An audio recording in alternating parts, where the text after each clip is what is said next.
My mom begged me to come home for the holidays, saying she missed her baby girl and that the family was not whole without me. After a grueling 10-hour flight from London, where I had just closed a multi-million-dollar acquisition deal, she opened the door. There was no hello. There was no hug. There was just a stained apron thrown in my face and a cold command. You will babysit your brother's kids while we go on a family trip. My brother Marcus laughed as his twins smeared chocolate on my $3,000 cashmere coat, saying, "Do not wipe your snot on her kids, she cannot afford the dry cleaning bill." They all laughed. I just smiled and said one thing that made the room go silent. Before I tell you how I turned their dream vacation into their worst nightmare, let me know where you are watching from in the comments. Hit that like button and subscribe if you have ever been the black sheep who was actually the shepherd. My name is Zoe, and I am 32 years old. To the world, I am the CEO of Apex Retreats, a global luxury hospitality firm that owns the most exclusive villas and private islands from the Maldives to Miami. My net worth is something my family could not even calculate on their best day. But to the people inside the house at 1042 Oak Street in Atlanta, Georgia, I am just Zoe, the personal assistant who fetches coffee for rich people and probably lives in a shoebox apartment. I have never corrected them. Why bother? They see what they want to see. And what they want to see is a failure they can feel superior to. I stood on the porch of my childhood home, shivering slightly in the crisp December air. My driver had dropped me off a block away, as per my instructions. I never wanted them to see the blacked-out Escalade or the driver who carried my limited edition luggage. I dragged my suitcase up the driveway myself, taking in the sight of the two-story brick house. It looked exactly the same as when I left 10 years ago, except for the flashy new Mercedes parked in the driveway with a red bow on top. That had Marcus written all over it, leased probably, or bought with a high-interest loan he would default on in 6 months. I took a deep breath, steeling myself. I had spent the last week in London negotiating the purchase of a historic estate. I was exhausted. My body was running on caffeine and adrenaline. All I wanted was my mother's gumbo, a glass of wine, and maybe a few days of pretending we were a normal, loving family. I rang the doorbell. The door swung open. Mama Joyce stood there. She looked good for 60. Her hair was perfectly coiffed and she was wearing a silk blouse that I recognized because I had sent her the gift card she bought it with.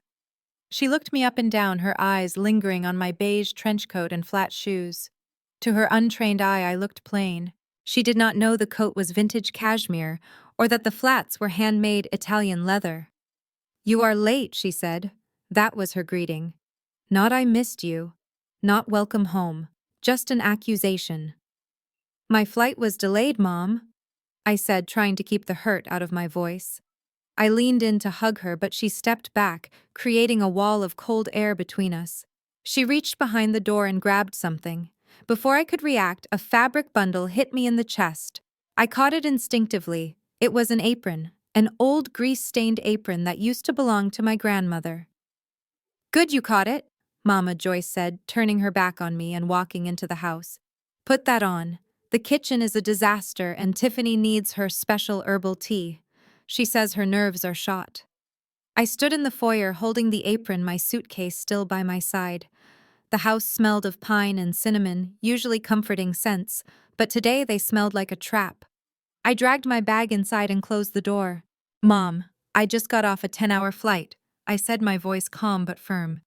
"I am not making tea for Tiffany. I am going to go upstairs, take a shower, and sleep for 3 hours. Then we can talk about dinner." Mama Joyce spun around so fast her gold earrings swung against her cheeks. She marched up to me, her finger pointing in my face. "You listen to me, Zoe. You do not come into my house and start giving orders. Your brother Marcus and his wife are under a lot of stress. Marcus is closing a massive deal in real estate, digital real estate. He tells me it is the future. And Tiffany is exhausted raising those two angels. You do not have children. You do not have a husband. You have a little job where you probably run errands for some executive. So yes, you will help out. You will earn your keep. Earn my keep. I bought this house for them 5 years ago. I paid off the mortgage anonymously through a shell company so my father would think he finally got a lucky break with his investments. They were living under a roof I provided, and she was telling me to earn my keep. Before I could respond, heavy footsteps thundered down the stairs. Marcus appeared wearing a tracksuit that had Gucci logos printed so large they looked desperate. He had gained weight, his face puffy from what I assumed was too much alcohol and too little sleep. Trailing behind him was Tiffany, my sister-in-law. She was a petite blonde woman who perfected the art of the backhanded compliment.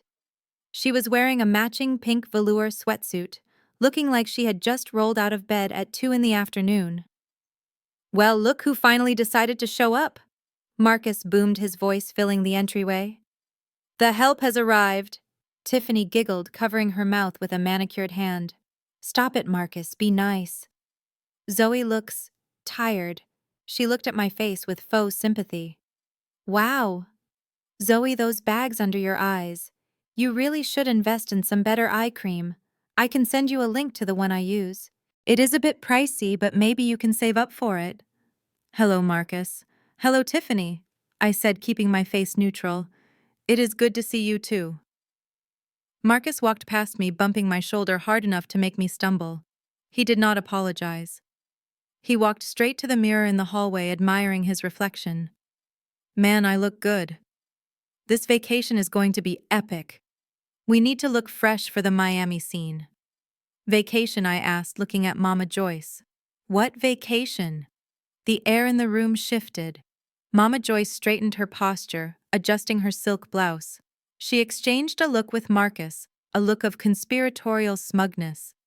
"Well, since you asked," Mama Joyce said, smoothing her hair, "Marcus has treated us all to a luxury getaway.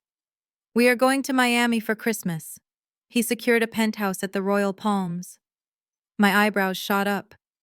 The Royal Palms was the crown jewel of my portfolio. I had personally overseen the renovation of the penthouse suite 6 months ago. It was reserved for VIPs, royalty, and celebrities. It cost $15,000 a night. There was absolutely no way Marcus, who had asked me for $50 for gas money 6 months ago, could afford it. "The Royal Palms," I repeated, keeping my tone even. "That is very expensive, Marcus. How did you manage that?" Marcus puffed out his chest. "It is called connections, Zoe. Something you would know about if you were a boss like me. I have friends in high places. High-level investors. They hooked me up. It is a VIP package, 5-star everything." Tiffany chimed in, linking her arm through his. "My husband is a provider. He wants us to experience the best. Not like this dreary Atlanta winter. We need sun. We need ocean. We need luxury." "That sounds nice," I said, putting my suitcase down. "So when do we leave? I need to unpack and repack if we are going to a tropical climate." The room went silent again. The kind of silence that is heavy and sharp. Tiffany looked at the floor, smiling that secret little smile she always had when she knew I was about to get hurt. Marcus looked at Mama Joyce, waiting for her to deliver the blow. Mama Joyce cleared her throat. She did not look at me. She looked at a spot on the wall just above my head. "We leave tomorrow morning, Zoe. But there is not enough room for everyone." I frowned. "It is a penthouse, Mom. The Royal Palms penthouse has 4 bedrooms and a staff quarter. It sleeps 10 people easily. There are 5 of you. 6 with Dad, 7 with me." Marcus let out a harsh laugh. "You know about the floor plan, do you? Did you Google it while you were sitting in coach?" "Look, Zoe, it is not just about the space. It is about the vibe." "The vibe?" I asked, my voice dropping an octave. "Yes, the vibe," Tiffany said, stepping forward. "This is a celebration of success, Zoe. Marcus has worked so hard. We want to be around positive energy, successful energy.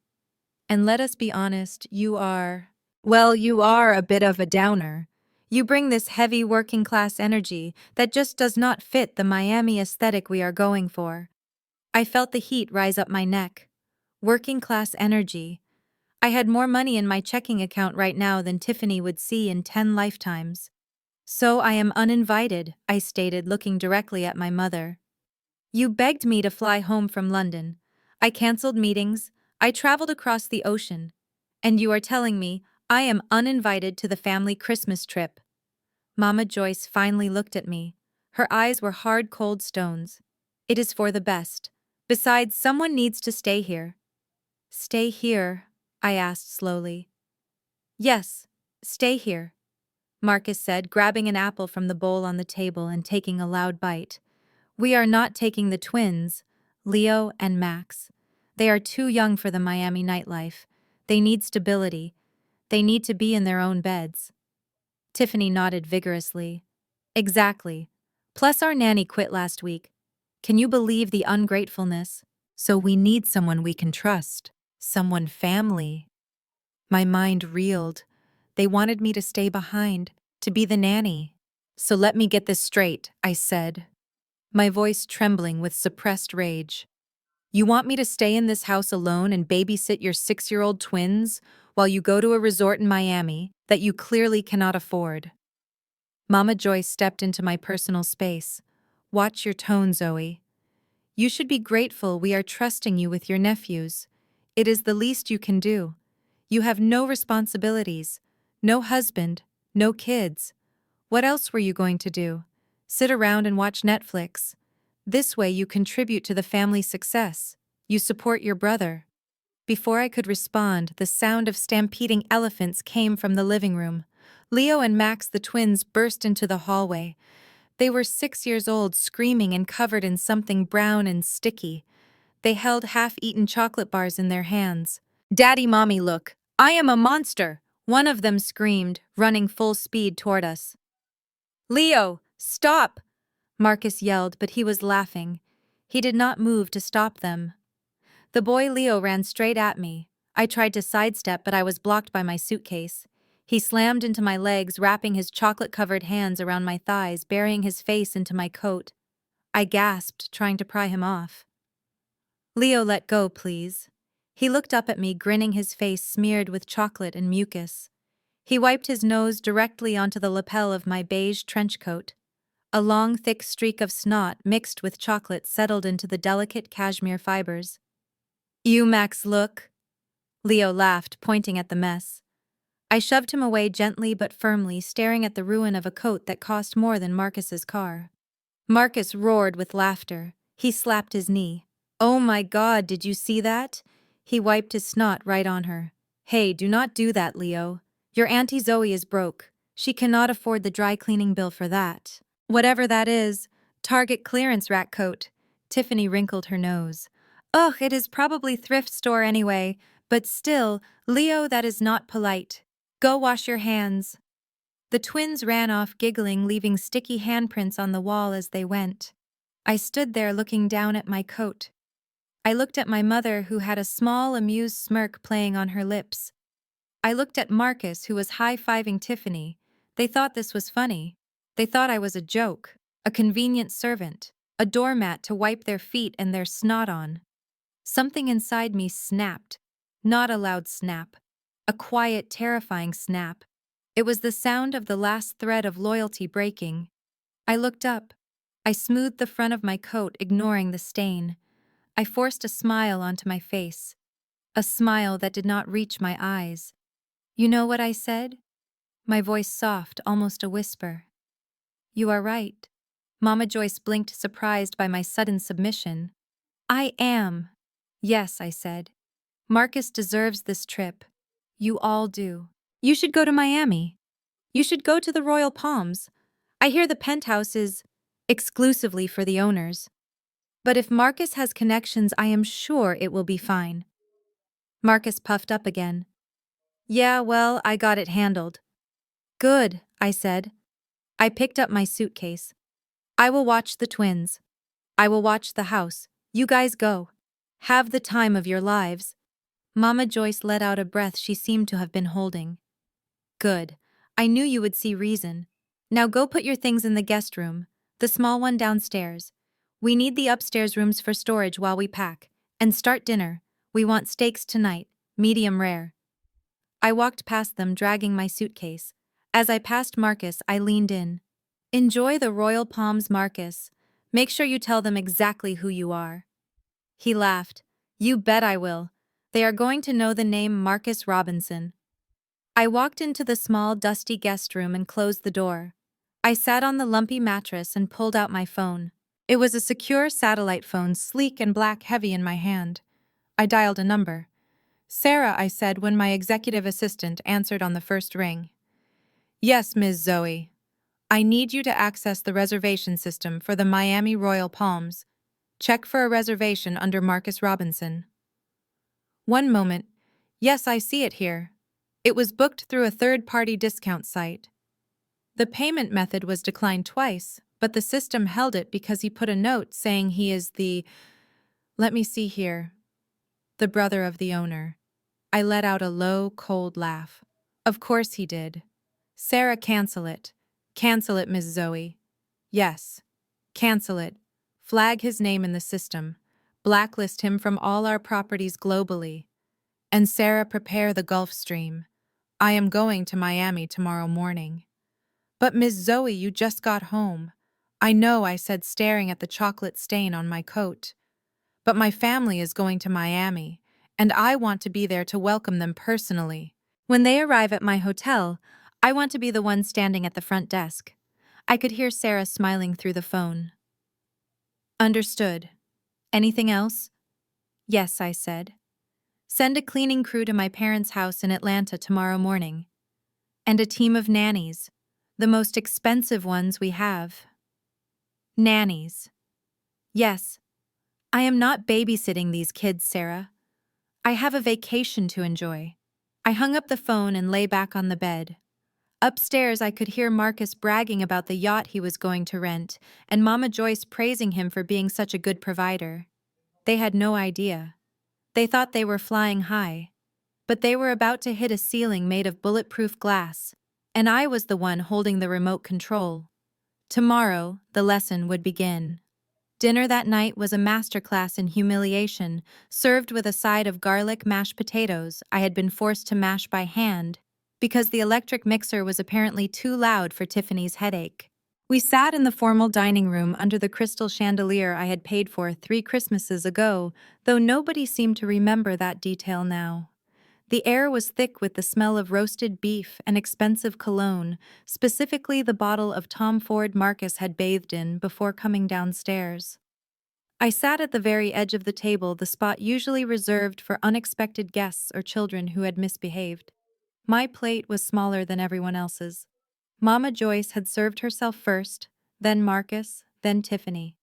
By the time the platter reached me, there were only the burnt-end pieces left. I stared at the charred meat, feeling a familiar ache in my chest. It was not hunger. It was the hollow feeling of being invisible in a room full of people who shared your blood. I tried one last time to appeal to their humanity. I cleared my throat, and the sound seemed to echo like a gunshot in the room. Everyone stopped chewing and looked at me with varying degrees of annoyance. "Mom," I said, keeping my voice steady despite the trembling of my hands beneath the table. "I understand you want to go on this trip, I really do. But I just flew 10 hours. I have been working non-stop for months. I am exhausted. I need a vacation too. Can we not hire a professional nanny for the twins? I will pay for it." Tiffany let out a sharp laugh that sounded like glass breaking. She dabbed her mouth with a linen napkin, looking at me with wide, faux, innocent eyes. "Pay for it," she repeated. "With what money, Zoe? Your little assistant salary. Those high-end nannies cost $50 an hour. You would be bankrupt in a weekend. Besides, it is not about the money. It is about family values. We do not let strangers raise our children." I gripped my fork tighter. "You let strangers raise them all the time, Tiffany. You have had 3 nannies in the last 6 months.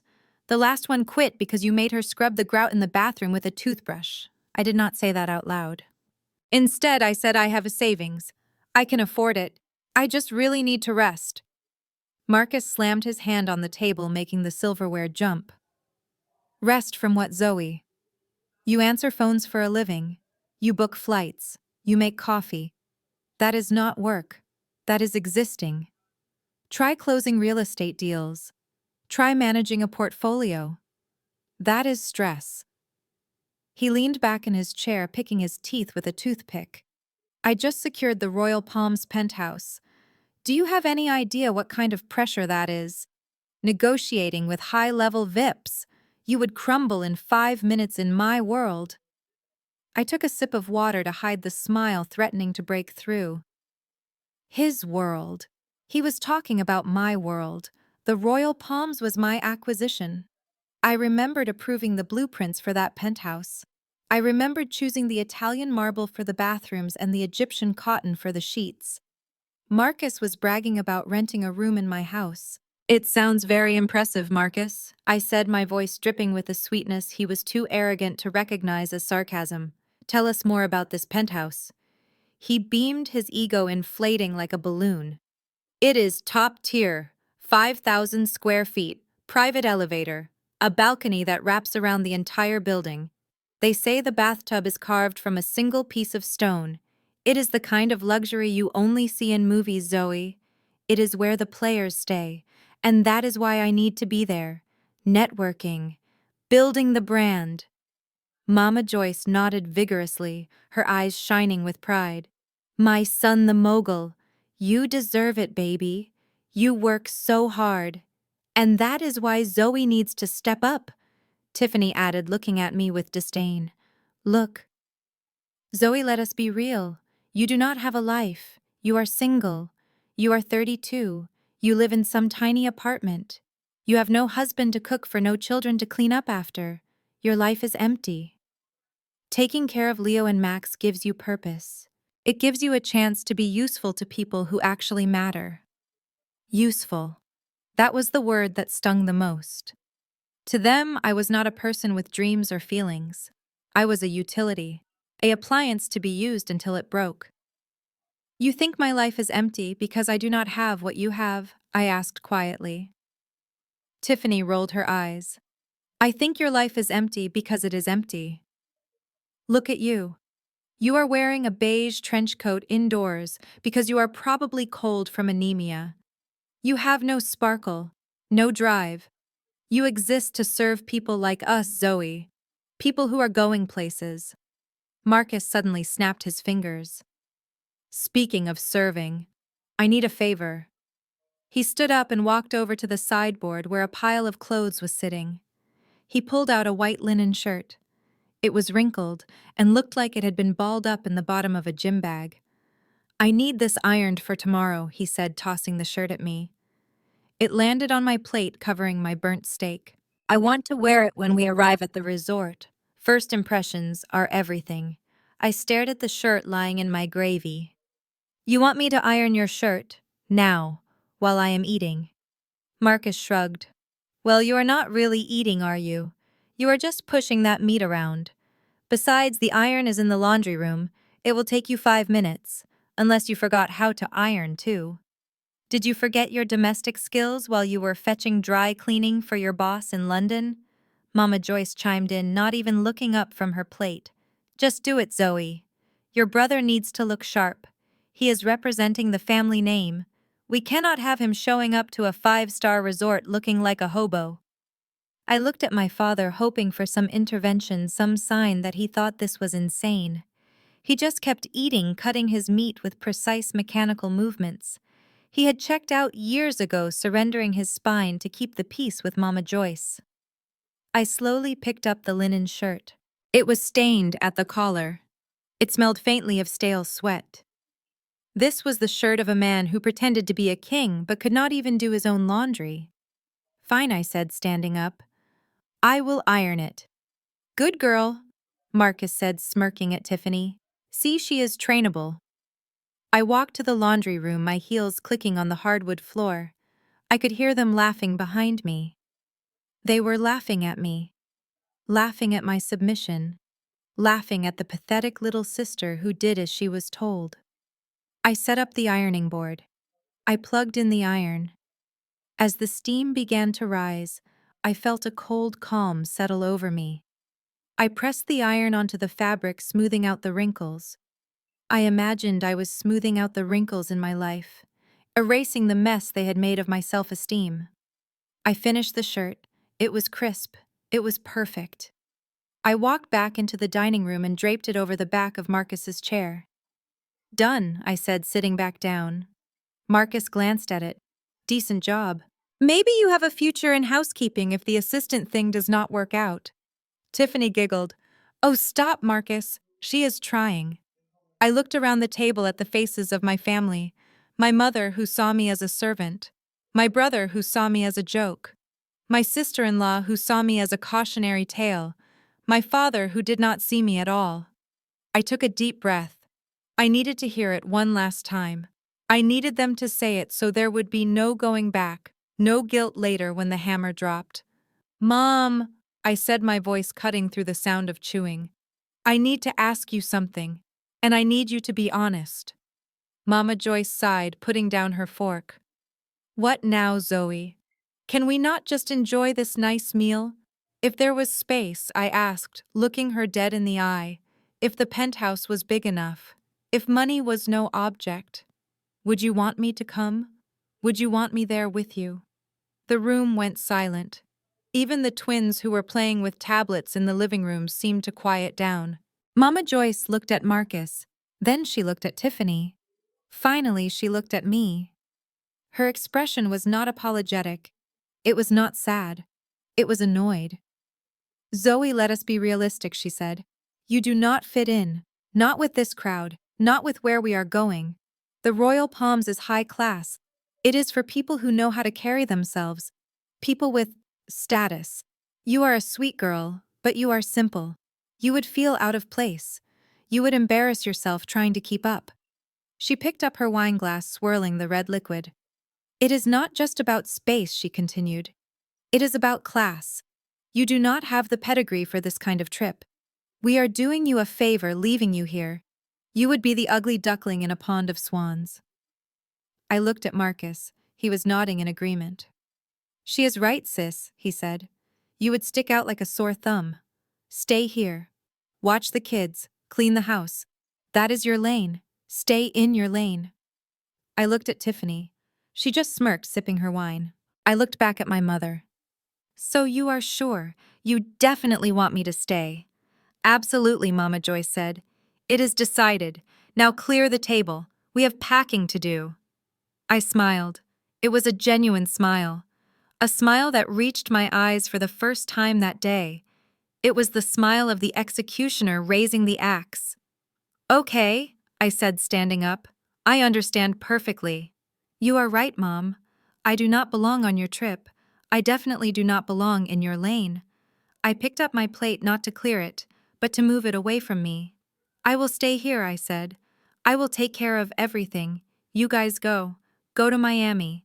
Go to the Royal Palms. Enjoy the luxury. You deserve exactly what is coming to you. Good. Mama Joyce said, dismissing me with a wave of her hand. Now get the dessert. I walked into the kitchen. I did not get dessert. I got my phone. I sent a single text to my pilot. Prepare for takeoff. 8 a.m. Then I walked back into the dining room. I am going to bed, I announced. I have a big day tomorrow. Mama Joyce frowned. The dishes, Zoe. They can wait, I said, walking toward the stairs. Or maybe Marcus can do them. Since he looks so sharp in his ironed shirt. Marcus sputtered. Hey, get back here. I ignored him. I climbed the stairs, my heart pounding not with fear but with anticipation. They had set the stage. They had written the script. They just didn't know I was the director. And the final act was going to be a bloodbath. Good night, family, I whispered as I reached the top of the landing. Sleep tight. Tomorrow, you wake up in the real world. The morning of their departure was a symphony of chaos, conducted by Marcus, who was screaming about his hair gel, while Tiffany complained that her Louis Vuitton bags, which were clearly knockoffs, were getting scratched in the trunk of the airport shuttle. Mama Joyce was running around checking windows and locking doors, barking orders at me like I was a new recruit at boot camp. Zoe, make sure the twins eat vegetables, not just nuggets, she yelled, grabbing her purse. And do not let them draw on the walls again. If the house is a mess when we get back, you are paying for it. I stood by the door, nodding obediently, my hands clasped behind my back. Yes, Mom. Of course, Mom. Have a safe flight. Marcus brushed past me, nearly knocking me over with his oversized duffel bag. Try not to burn the place down while we are gone, sis. And do not touch my gaming setup. That equipment is worth more than your life. I watched them pile into the shuttle. The twins were already fighting in the back seat, screaming about iPads. Tiffany was applying lip gloss in the side mirror, ignoring them. Mama Joy sat in the front seat looking like the Queen of Sheba embarking on a royal tour. As the shuttle pulled away down the street, I stood on the porch waving. I kept waving until the taillights disappeared around the corner. I waited another full minute just to be sure they were not coming back for a forgotten charger or a last-minute insult. Then I lowered my hand. The smile dropped from my face like a mask. I turned around and walked back into the house, closing the door with a solid final click. The silence was instant and heavy, but it was not the silence of loneliness. It was the silence of opportunity.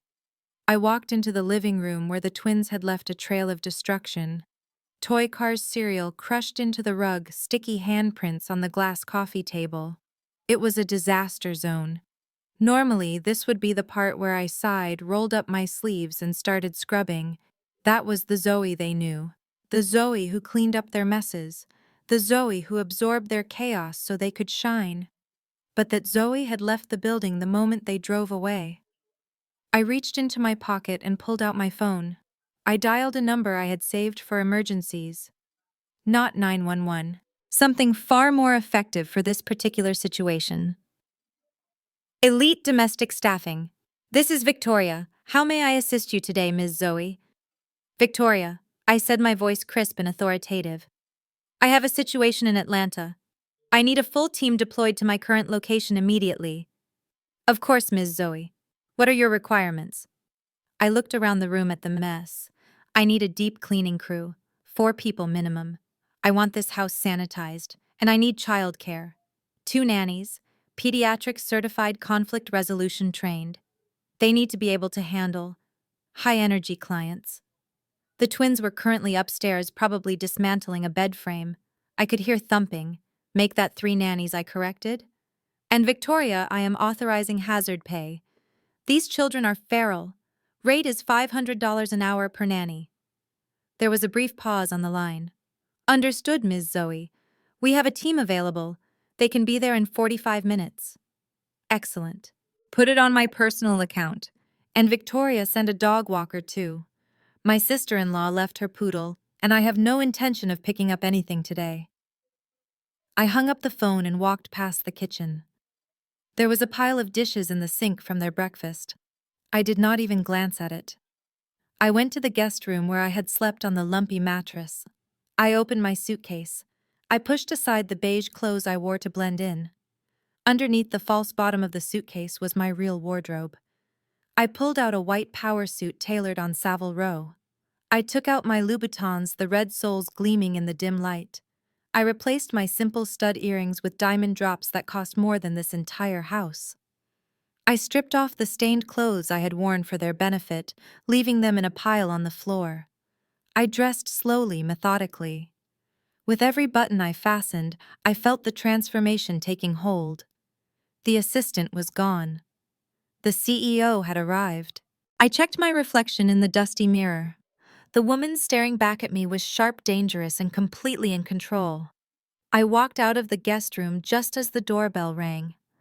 I opened it to find a team of 10 people standing on the porch, dressed in crisp black uniforms, carrying cleaning equipment and supplies. The lead nanny, a stern-looking woman who looked like she could negotiate a hostage situation, stepped forward. Ms. Zoe, she said, we are here to relieve you. I smiled. You have no idea how happy I am to see you. The children are upstairs. They bite. Good luck. I handed her a key to the house. The cleaning crew filed past me, moving like a SWAT team. Within seconds, I heard the hum of industrial vacuums and the sound of order being restored. I walked down the driveway, my heels clicking rhythmically on the pavement. A black car was waiting at the curb. Not a shuttle, a Rolls-Royce Phantom with tinted windows. The driver stepped out and opened the door for me. Good morning, Ms. Zoe. The plane is fueled and ready. Thank you, James. To the airfield, please. I slid into the leather seat, the scent of expensive leather and fresh orchids filling the air. As the car pulled away, I looked back at the house one last time. I could see the cleaning crew through the windows scrubbing away the evidence of my family's existence. I pulled out my phone and dialed Sarah. "We are en route," I said. "Perfect, Ms. Zoe." Sarah replied, her voice efficient and bright. "The flight plan is filed for Miami. We have slotted you for a 12 p.m. arrival. You will beat them by 2 hours. Good. I want everything ready. When they walk into that lobby, I want them to feel like they own the place. For exactly 5 minutes." "I understand." "And the reservation? It is flagged. The moment Marcus tries to check in, the system will lock him out." "Excellent." I leaned back in the seat watching the Atlanta skyline pass by. They thought they had won. They thought they had left me behind in the dust to scrub their floors and wipe their children's noses. They thought they were the main characters in this story. They forgot that every story needs a producer, someone who pulls the strings from behind the curtain, someone who decides when the lights go out. The car glided onto the tarmac where my Gulfstream G650 was waiting. It gleamed in the winter sun, a silver bird of prey ready to hunt. The pilot was waiting at the stairs. "Welcome aboard, Ms. Zoe." I climbed the steps, not looking back. The cabin was cool and quiet. I settled into my usual seat and accepted a glass of champagne from the flight attendant. As the engines roared to life, I looked out the window. Somewhere in the sky above me, my family was crammed into economy class, eating peanuts and dreaming of a luxury they could not afford. I took a sip of champagne. The bubbles danced on my tongue. "Sarah," I said into the phone one last time before takeoff. "Yes, Ms. Zoe." "Make sure the front desk staff are prepped. I want them to be polite. I want them to be professional. But when the card declines, I want them to be ruthless. I will handle it personally. Good. Because when they arrive, I want to make sure the real nightmare begins." The plane taxied down the runway, picking up speed. I felt the familiar press of gravity as we lifted off, leaving Atlanta, and the roll of the dutiful daughter far below. I was flying toward the sun. I was flying toward Miami. And I was flying toward the moment when I would finally introduce my family to the person they had never bothered to meet, the boss. The flight was smooth, the sky a piercing blue that seemed to go on forever. I opened my laptop and pulled up the live security feed from the Royal Palms lobby. It was peaceful now. Guests were checking in, bellhops were moving luggage, the marble floors were gleaming under the chandeliers. It was a perfect stage. And the actors were on their way. I watched the screen, my finger tracing the edge of the touchpad.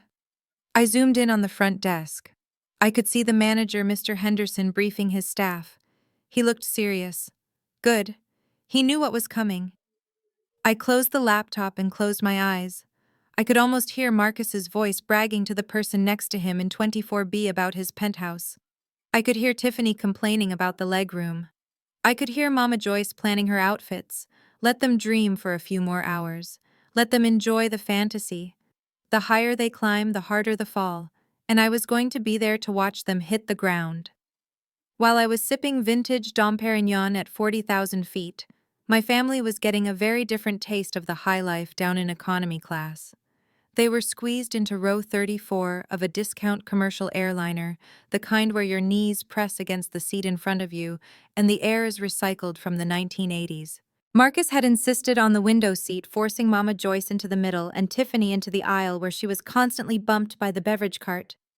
The atmosphere in row 34 was tense. Marcus was trying to project the image of a tech mogul inconvenienced by commercial travel. He was talking loudly on his cell phone before takeoff, making sure everyone within a 5-row radius knew he was heading to a penthouse in Miami. "Yeah, bro, just closing the deal now," he shouted into his phone, which I knew for a fact had been disconnected for non-payment 2 days ago. "I will wire the funds when I land." "Yeah, 5 million, pocket change." The flight attendant, a tired woman who had clearly seen it all, asked him to put the phone away. Marcus huffed, rolling his eyes at Tiffany. "You see this?" This is why I usually fly private. The service on these commercial flights is a joke. Tiffany did not look impressed. She was busy trying to take a selfie that cropped out the stranger's elbow next to her and the stained carpet of the aisle. If you usually fly private, Marcus, why are we sitting next to the bathroom? She snapped, adjusting her oversized sunglasses indoors. My friend Ashley went to Miami last week, and her husband chartered a jet. A real one, not a story about one. Marcus waved her off. Logistics, babe. The jet was booked. Last-minute change. Do not worry. The Royal Palms will make up for it. Halfway through the flight, the beverage cart rolled around. Marcus, feeling the need to assert his dominance over the captive audience of the economy cabin, ordered 3 mini bottles of vodka and a sparkling water. That will be $45, sir, the flight attendant said, holding out the card reader. Marcus pulled out his wallet with a flourish. He produced a credit card that had seen better days, the laminate peeling at the corners. He tapped it against the machine with the confidence of a man who owned the bank. Beep. Declined. The flight attendant looked at the machine, then at Marcus. I am sorry, sir. It did not go through. Do you have another card? Marcus laughed, a nervous sound that cracked a little at the edges. That is ridiculous. There must be a mistake. That card has a $50,000 limit. Try it again. She tried it again. Beep. Declined. Sir, it is declined. Do you have another form of payment, or should I take these back? A hush fell over the surrounding rows. People lowered their magazines. Earbuds were removed. Everyone loves to watch a show-off crash and burn. Marcus fumbled through his wallet, his face turning a shade of redness that matched his Gucci tracksuit. It is the fraud protection, he muttered loud enough for everyone to hear. My bank is very aggressive. They probably froze it because I am traveling. They know I make big transactions. Tiffany let out a long, suffering sigh. She reached into her own purse and pulled out a crumpled $20 bill and a handful of change. Just pay for the water, Marcus, she hissed. Forget the vodka. You are embarrassing me. I do not have cash, Marcus snapped. Who carries cash anymore? Tiffany shoved the money at the flight attendant. Here, just the water. God, Marcus, Ashley's husband has a black card. He buys the whole bar for the plane. You cannot even buy a Dasani. Mama Joyce, who had been trying to shrink into the middle seat, patted Marcus's arm. It is okay, baby. It is just a bank error. We know you have the money. These systems are so unreliable. Marcus drank his water in sullen silence for the rest of the flight, while Tiffany aggressively flipped through an in-flight magazine, ignoring him completely. When they landed in Miami, the humidity hit them like a physical wall. They had dressed for an air-conditioned fantasy, not the sticky reality of a Florida tarmac. They navigated the labyrinth of the airport, dragging their own luggage because Marcus was too cheap to tip a porter. We are taking a limo, right? Tiffany asked, stopping at the curb, expecting a driver holding a sign with their name. Marcus was scrolling frantically on his phone. The limo service is backed up. Terrible logistics down here. I am calling an Uber. It is faster. 10 minutes later, a dented Honda Civic pulled up. The driver popped the trunk, which was already half full of someone else's gym equipment. They managed to squeeze their suitcases in, but Tiffany had to hold her vanity case on her lap. This is the luxury experience you promised, Tiffany asked, her voice tight, as they squeezed into the back seat. My knees are touching my chin, Marcus. Just wait until we get to the hotel, Marcus said, wiping sweat from his forehead. The Royal Palms is next level. You will forget all about the ride once you see the view. The drive to the hotel was silent, save for the GPS voice, and Mama Joyce complaining about the air conditioning. But as they pulled up to the Royal Palms, the mood shifted. The hotel was magnificent. A towering palace of white stone and glass rising from the ocean front like a monument to excess. Palm trees swayed in the breeze, and a line of Ferraris and Lamborghinis were parked out front. This is it, Marcus said, his confidence returning instantly. We have arrived. They tumbled out of the Honda, looking slightly disheveled but determined to play their parts. Marcus tipped the driver $2 and adjusted his tracksuit. Mama Joyce smoothed her hair. Tiffany put her sunglasses back on and immediately pulled out her phone. Showtime, she whispered. She opened Instagram and started a live stream. Hey guys, it is Tiff. We just touched down in Miami. Look at this place. She panned the camera around the entrance, making sure to catch the gold lettering of the hotel sign, but carefully avoiding the dented Honda driving away. Hubby surprised us with a penthouse suite for the holidays, she cooed into the camera, pulling Marcus into the frame. Say hi, babe. Marcus flashed a peace sign and a grin that showed too many teeth. Live from the royal palms, baby. Only the best for the family. We are about to go check into the presidential suite. Stay tuned for the room tour. It is going to be insane. They walked into the lobby, and for a moment even they were silenced by the grandeur. The ceilings were 30 feet high, adorned with chandeliers that looked like freezing rain. The floor was marble, so polished it looked like water. The air smelled of expensive candles and money. See? Marcus whispered to Mama Joyce. I told you, this is the life we deserve. Mama Joyce gripped her purse, looking around with wide, greedy eyes. It is beautiful, Marcus. You really outdid yourself. Zoe is probably freezing in that drafty house right now, while we are living like royalty. Tiffany was still filming, walking backward toward the reception desk, narrating for her followers. We are just heading to the VIP check-in. The service here is supposed to be world-class. Marcus strode up to the front desk. He bypassed the line of regular guests and went straight to the counter marked concierge. He leaned his elbows on the marble, counting on his charisma to bridge the gap between his bank account and his reality. The receptionist was a man named David. He was dressed in a suit that fit better than anything Marcus had ever owned. He watched the group approach with a polite, frozen smile. Checking in, Marcus announced, slamming his hand on the counter. Name is Robinson. Marcus Robinson, penthouse suite. David did not flinch. He did not type anything into his computer. He just looked at Marcus with a gaze that was professional, yet entirely devoid of warmth. Mr. Robinson. David said, his voice smooth and carrying just enough volume for the people nearby to hear. We have been expecting you. Marcus grinned, turning to wink at Tiffany's camera. See? Expecting us. VIP treatment. However, David continued, his tone dropping a few degrees. There seems to be a significant issue with your reservation. Marcus's smile faltered. Issue? What issue? I booked it weeks ago. Through the, private portal. Yes, David said. We received the booking request from the third-party vendor. However, when we attempted to process the security deposit and the room charge, your card was declined. Tiffany stopped narrating, but she did not stop recording.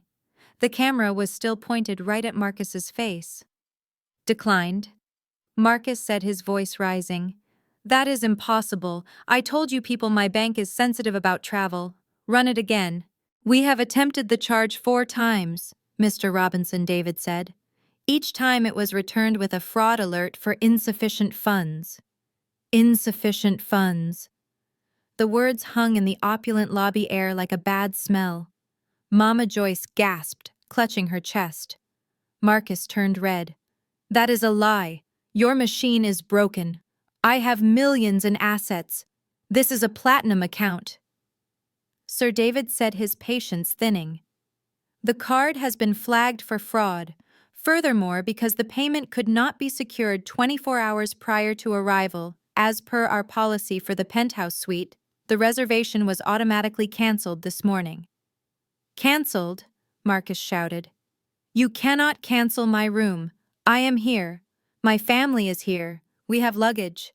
I am afraid the room has already been reallocated, David said calmly. And even if it were available, we would require a valid form of payment covering the full stay, plus the $10,000 incidental deposit up front. Do you have another card, Mr. Robinson? Marcus patted his pockets, looking frantic. Tiffany, do you have your card? Tiffany lowered the phone, her face a mask of horror. My card. Marcus, you said this was paid for. You said you handled it.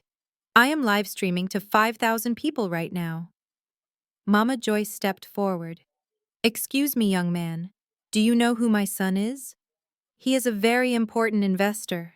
This is a mistake. We demand to speak to your manager. I am the front desk manager, Madam David replied, and there is no mistake. We cannot check you in without payment, and since your reservation was cancelled, you would be booking at the current rack rate, which has increased since your initial inquiry. Marcus looked around the lobby. People were staring. The guests in their linen suits and designer dresses were looking at the family in the matching tracksuits with a mixture of amusement and pity. Fix this, Marcus, Tiffany hissed. Fix this right now. I. Marcus stammered, sweat dripping down his face. Look, man, can't you just let us in, and I will call my banker in the morning. It is a wire transfer issue. The blockchain is slow today. David looked at Marcus like he was a bug on the marble floor. I am sorry, Mr. Marcus, but we are not a charity. If you cannot pay, you cannot stay. Please remove your luggage from the concierge desk. You are blocking the way for our paying guests. Marcus stood there, mouth open, his empire of lies crumbling under the weight of a declined transaction. Tiffany let out a screech of rage and ended the live stream, but not before thousands of people saw the golden boy turn into copper. And just as the silence stretched to a breaking point, the elevator doors behind the front desk chimed soft and clear. I think that is my cue. The wheels of my Gulfstream kissed the tarmac of the private executive airport in Miami, with barely a whisper, a stark contrast to the jarring thud my family had likely experienced landing at the commercial hub hours earlier. As the plane taxied to a halt, the Florida sun glinted off the silver wings, promising a heat that would soon become oppressive for those not accustomed to it. But for me, it felt like a warm embrace welcoming me back to my kingdom. I unbuckled my seatbelt and stood up, smoothing the lapels of my white suit. I checked my reflection in the cabin mirror one last time. The woman staring back was impeccable. Her makeup was flawless, her hair sleek and controlled, her eyes hidden behind oversized sunglasses that cost more than my brother's entire wardrobe. This was not Zoe the sister. This was Zoe the majority shareholder. The cabin door opened and the stairs lowered automatically. I stepped out into the humid air, inhaling the scent of jet fuel and sea salt. At the bottom of the stairs, a pristine white Rolls-Royce Phantom waited, its engine purring silently. A driver in a sharp black uniform stood by the open rear door, his posture rigid with respect. Welcome back, Miss Zoe, he said, bowing his head slightly as I approached. We trust your flight was comfortable. It was perfect, thank you, Charles, I replied, sliding into the cool leather interior. The air conditioning was set to exactly 68 degrees, just as I preferred. A crystal glass of chilled sparkling water waited in the center console, alongside a tablet loaded with the day's briefing. Take me to the Royal Palms, I said, my voice low and steady. And Charles, take the scenic route. I want to see the city. Certainly, ma'am. As the heavy door clicked shut, sealing me inside a cocoon of silence and luxury, I allowed myself a small smile. The partition rose, separating me from the driver, and I was alone with my thoughts. I watched the palm trees blur past the vibrant colors of Miami, flashing by like a fever dream. My family was out there somewhere in this city, probably sweating in a taxi or arguing with a shuttle driver. They were tourists in a world where I was the architect. I picked up the tablet and scrolled through the quarterly reports for Apex retreats. The numbers were staggering. Our portfolio had grown by 15% in the last fiscal year, largely due to the acquisition of the Royal Palms chain. I tapped on the equity breakdown, a pie chart that displayed the ownership structure in crisp primary colors. The largest slice, a dominant 60%, was labeled simply ZR Holdings. My initials, my empire. Most people thought Apex was owned by a faceless conglomerate or a board of old men in suits. They had no idea that the controlling interest belonged to a 32-year-old woman who had started as a concierge and worked her way up through sheer grit and brilliance.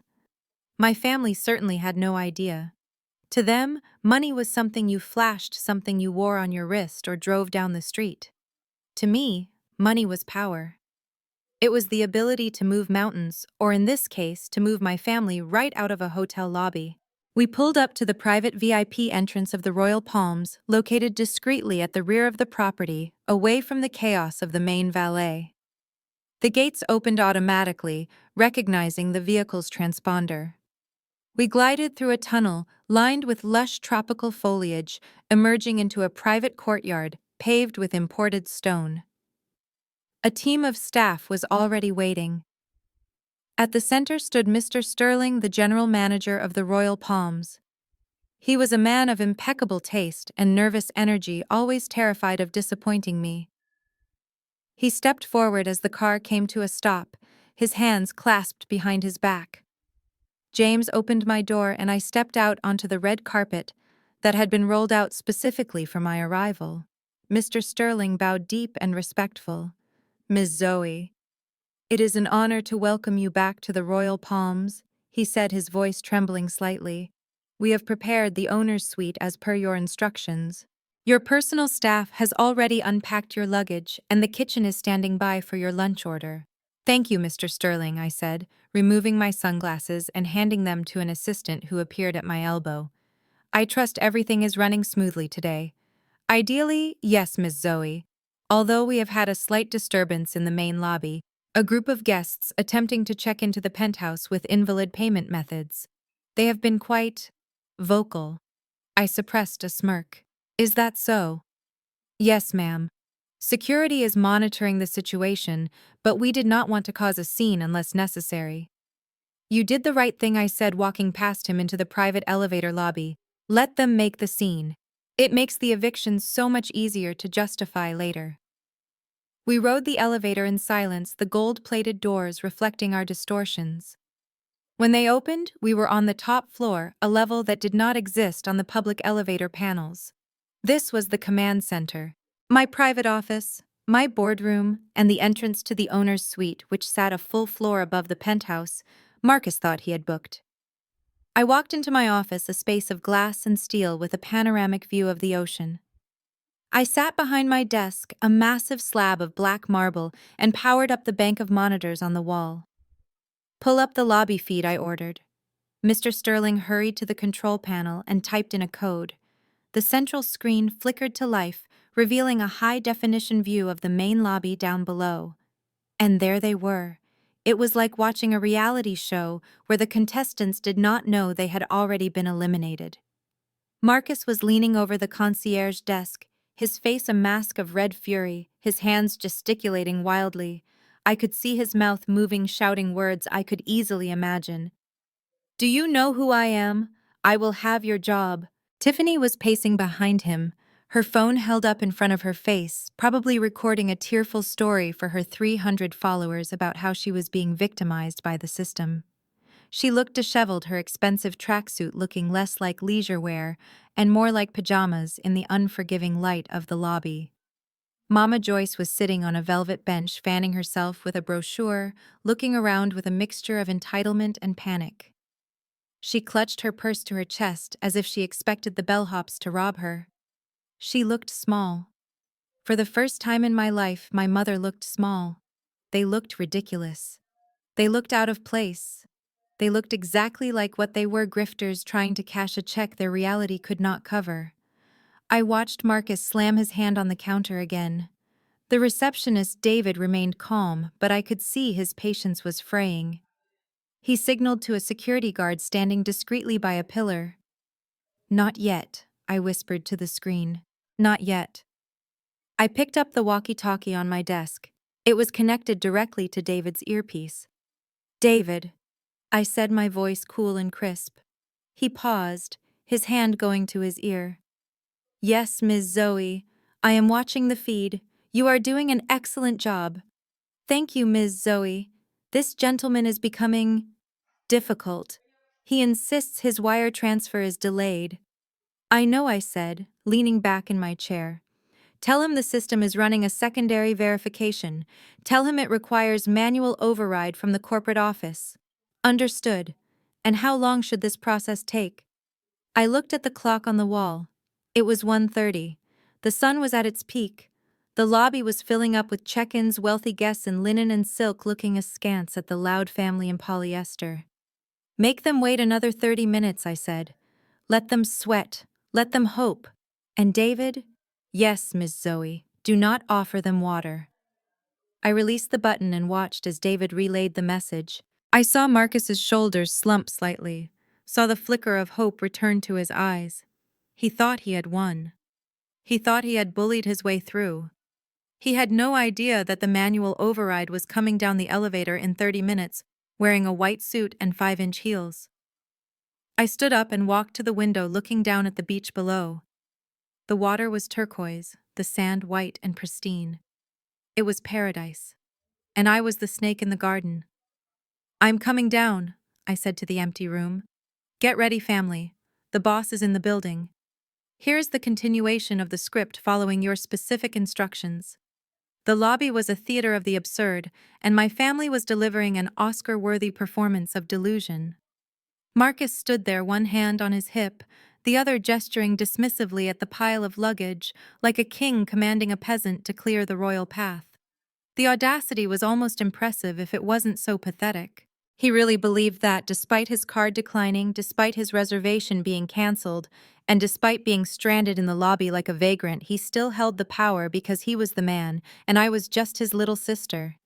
Tiffany was busy inspecting her nails, looking bored already planning her next social media post about how hard it is to find good help these days. Mama Joyce was glaring at me, tapping her foot impatiently, waiting for me to fall in line and save them from the embarrassment they had created for themselves. Well, Zoe Marcus barked, his patience snapping. Are you deaf? I said, grab the bags. Tiffany is tired. Mom is hot. We need to get settled so I can start making calls. My time is money. I looked at the bags. Then I looked at Marcus. The silence that stretched between us was thick enough to choke on. The security guards I had signaled earlier took a step closer, their hands resting on their belts, waiting for my command. David behind the desk stopped typing and watched his face a mask of professional neutrality that barely hid his anticipation. You want me to take the bags? I repeated, my voice flat. Yes. Marcus groaned, throwing his hands up. My God, Zoe. Why does everything have to be a negotiation with you? Just pick them up. Carry them to the elevator. Press the button for the penthouse. It is not rocket science. It is manual labor. It is what you are good at. Tiffany chimed in without looking up from her phone. And be careful with the pink one. My hairdryer is in there, and it cost more than your rent. Mama Joy stepped forward, her face tight with irritation. Zoe, stop embarrassing us. People are watching. Just do as your brother says. He is stressed. He is trying to provide a nice holiday for us, and you are making it difficult. As usual. I looked around the lobby. People were indeed watching. A couple in linen suits by the fountain were whispering behind their hands. A businessman near the elevators was openly staring. My family thought they were staring because we were making a scene. They didn't realize they were staring because they were witnessing a car crash in slow motion. I took a step toward the luggage. Marcus smirked, thinking he had won. Thinking I was bending the knee. That is it, he said condescendingly. Good girl. Maybe I will let you order room service tonight. On me. I reached out my hand, hovering over the handle of Tiffany's pink suitcase. Then I withdrew it. I straightened up, brushing an imaginary speck of dust from my white blazer. I turned to Marcus and smiled. It was the kind of smile a shark gives before it bites. You know, Marcus? I said, my voice carrying clearly through the high-ceilinged space. I think there has been a misunderstanding. Misunderstanding, Marcus scoffed. The only misunderstanding is you thinking you have a choice. Pick up the bags. I shook my head slowly. No, I don't think I will. Marcus's face went red. Excuse me. I said no. I replied, my tone hardening. I am not your bellhop, Marcus. I am not your maid. And I am certainly not your doormat. Mama Joyce gasped, clutching her pearls. Zoe, how dare you? After we let you come here, after we forgave you, forgave me. I laughed, a harsh sound that made the chandelier crystals seem to vibrate. Forgave me for what, Mom? For having a job, for being successful, for not needing your money or your approval. Tiffany looked up, her eyes narrowing. Successful. Please. You answer phones, Zoe. You are an assistant. Stop acting like you are somebody. I ignored her, keeping my eyes locked on Marcus. You told me to carry your bags because you think that is all I am good for. You think because I don't flash fake money or lease cars I can't afford that I am beneath you. I stepped closer into his personal space. But here is the reality check, Marcus. You are standing in a lobby you cannot afford, shouting at a sister who has bailed you out more times than you can count, demanding a room you did not pay for. Marcus sputtered, veins bulging in his neck. I did pay for it. It is a bank error. It is not a bank error, I said, cutting him off. It is a life error. You are broke, Marcus. You have been broke for years. And you are dragging this family down with you while you pretend to be a king. How dare you speak to your brother like that? Mama Joyce shrieked, stepping between us. He is a businessman. He is successful. He is a fraud, Mom, I said, looking at her with pity. And you know it. You just don't want to admit it because it ruins your picture-perfect fantasy. Marcus lunged forward, his fist clenched, but the security guard was there in a flash, stepping between us, a wall of muscle in a black suit. Sir, take a step back. The guard rumbled, his voice deep in warning. Marcus froze, blinking at the guard, then at me. You called security on your own brother. I didn't have to call them, I said calmly. They work for me. Marcus frowned, confusion warring with anger on his face. What are you talking about? I turned to David at the front desk. David, would you please clarify the situation for Mr. Robinson? David cleared his throat and straightened his tie. Certainly, Ms. Zoe. He looked at Marcus, his expression one of polite disdain. Mr. Robinson, the reason your card was declined is not a bank error. It is because this hotel has a strict policy regarding solvent payments. And the reason your reservation was canceled is because the owner of this establishment flagged it personally. Owner, Marcus repeated, looking around wildly. What owner? I want to speak to him. You are speaking to her, David said, gesturing to me with an open hand. The silence that fell over the group was absolute. It was heavy. It was suffocating. Marcus looked at David. Then he looked at me. Then he looked back at David. Her, he whispered, his voice trembling. Zoe. Yes, sir, David said. Ms. Zoe is the majority shareholder of Apex Retreats, which owns the Royal Palms. She is the boss. Tiffany dropped her phone. It hit the marble floor with a loud crack, but she didn't even flinch. She just stared at me, her mouth hanging open like a fish. Mama Joyce looked like she had been slapped. She stumbled back, grabbing Marcus's arm for support. That is impossible.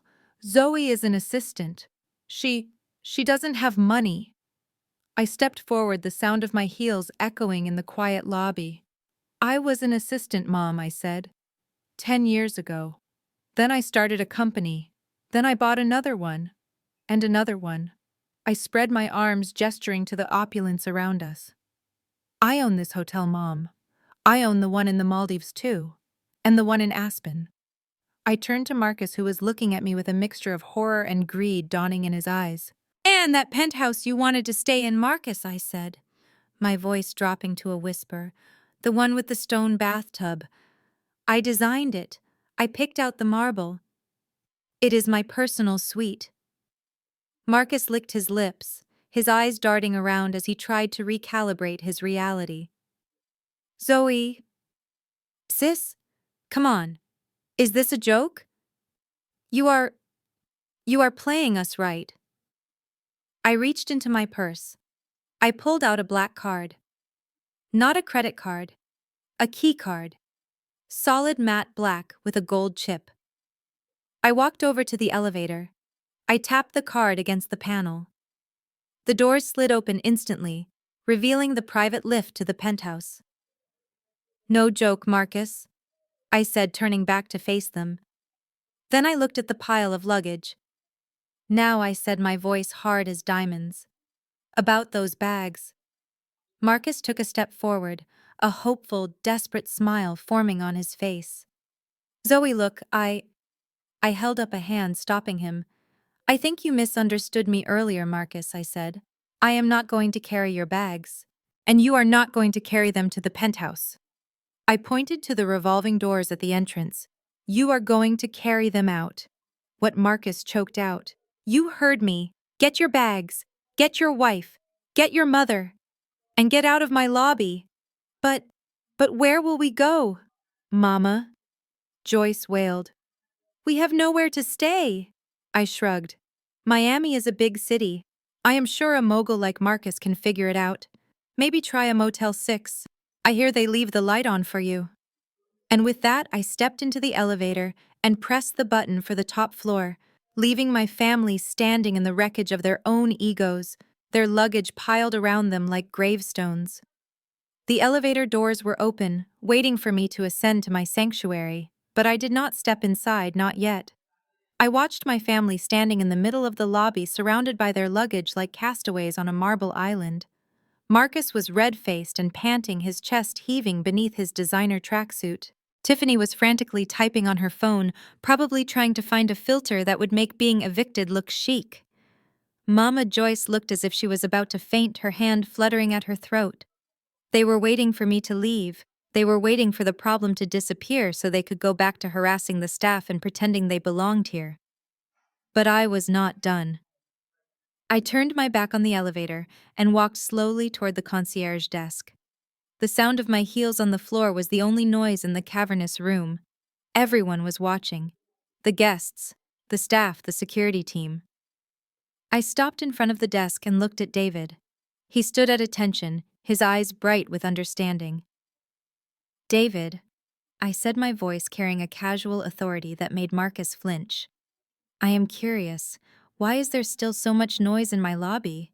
I thought we had policies about loitering. Marcus let out a bark of laughter that sounded more like a cough. He stepped forward, pointing a shaking finger at me. Your lobby, he scoffed. Did you hear that, Mom? She thinks it is her lobby. Zoe, you are delusional. The heat must have gotten to you. You are an assistant. You answer phones. You do not own lobbies. You do not own anything. He turned to the security guard who had stepped closer. Hey, buddy, you might want to check her bag. She is probably off her meds. She thinks she runs the place. The guard did not look at Marcus. He looked at me, waiting for a signal. I ignored my brother completely. I leaned against the marble counter, my posture relaxed, my expression bored. I am feeling a bit parched, David, I said. All this shouting is very drying. Do we have a bottle of the 1995 Screaming Eagle Cabernet in the cellar? David nodded immediately. We do, Ms. Zoe. We have 3 bottles left in the reserve. Excellent, I said. Bring one up, and open it here. I would like to taste it before I go upstairs. Marcus stared at me, his mouth hanging open. Screaming Eagle. That is a $5,000 bottle of wine, Zoe. You cannot afford a glass of water in this place, let alone a vintage Cabernet. Stop acting. You are embarrassing yourself. Tiffany chimed in, her voice shrill. Marcus is right, Zoe. Stop playing pretend. You are going to order it, and then what? Run out the door when the bill comes. This is pathetic. I did not respond. I just waited. A sommelier appeared moments later carrying a dust-covered bottle like it was a holy relic. He presented the label to me. I nodded. He uncorked the bottle with a soft pop that sounded like a gunshot in the silent lobby. He poured a small amount into a crystal glass and placed it in front of me. I picked up the glass, swirling the dark red liquid. I inhaled the aroma, taking my time. My family watched me, paralyzed by my audacity. It is lovely, I said, taking a sip. Pour a glass for my brother. He looks like he needs a drink. The sommelier poured a second glass and set it near Marcus. Marcus stared at it like it was poison.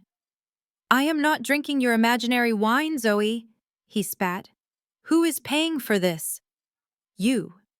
With what? Your library card. I reached into my purse.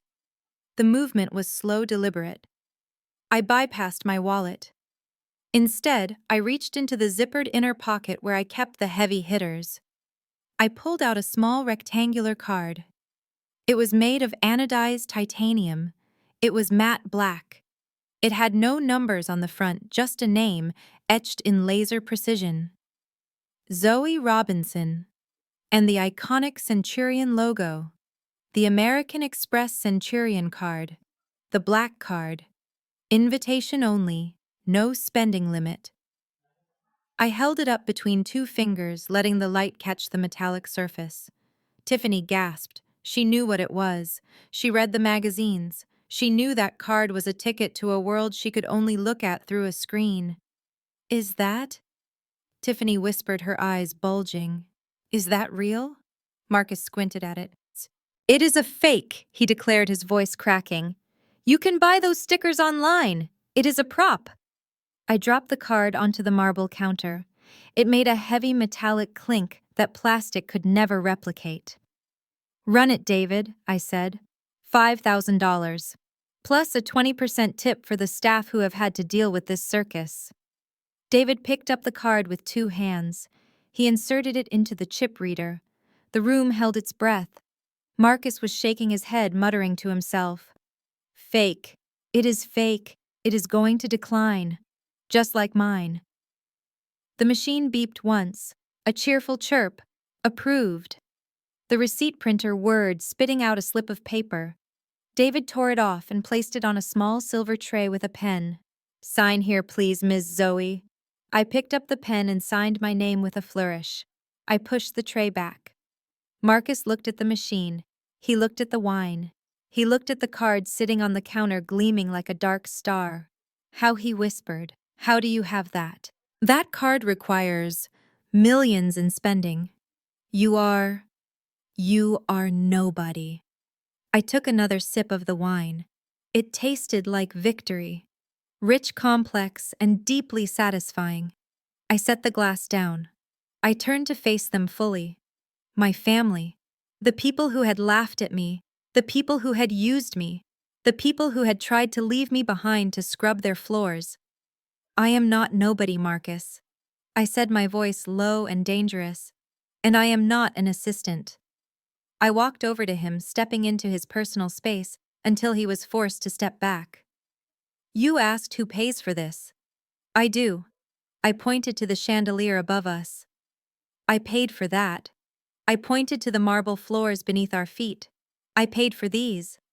I gestured to the staff standing at attention around the perimeter of the room. And I pay them. Every single one of them. Mama Joyce let out a small whimper, clutching Marcus's arm. Zoe, what are you saying? I am saying, Mom, that I am not a guest at the Royal Palms.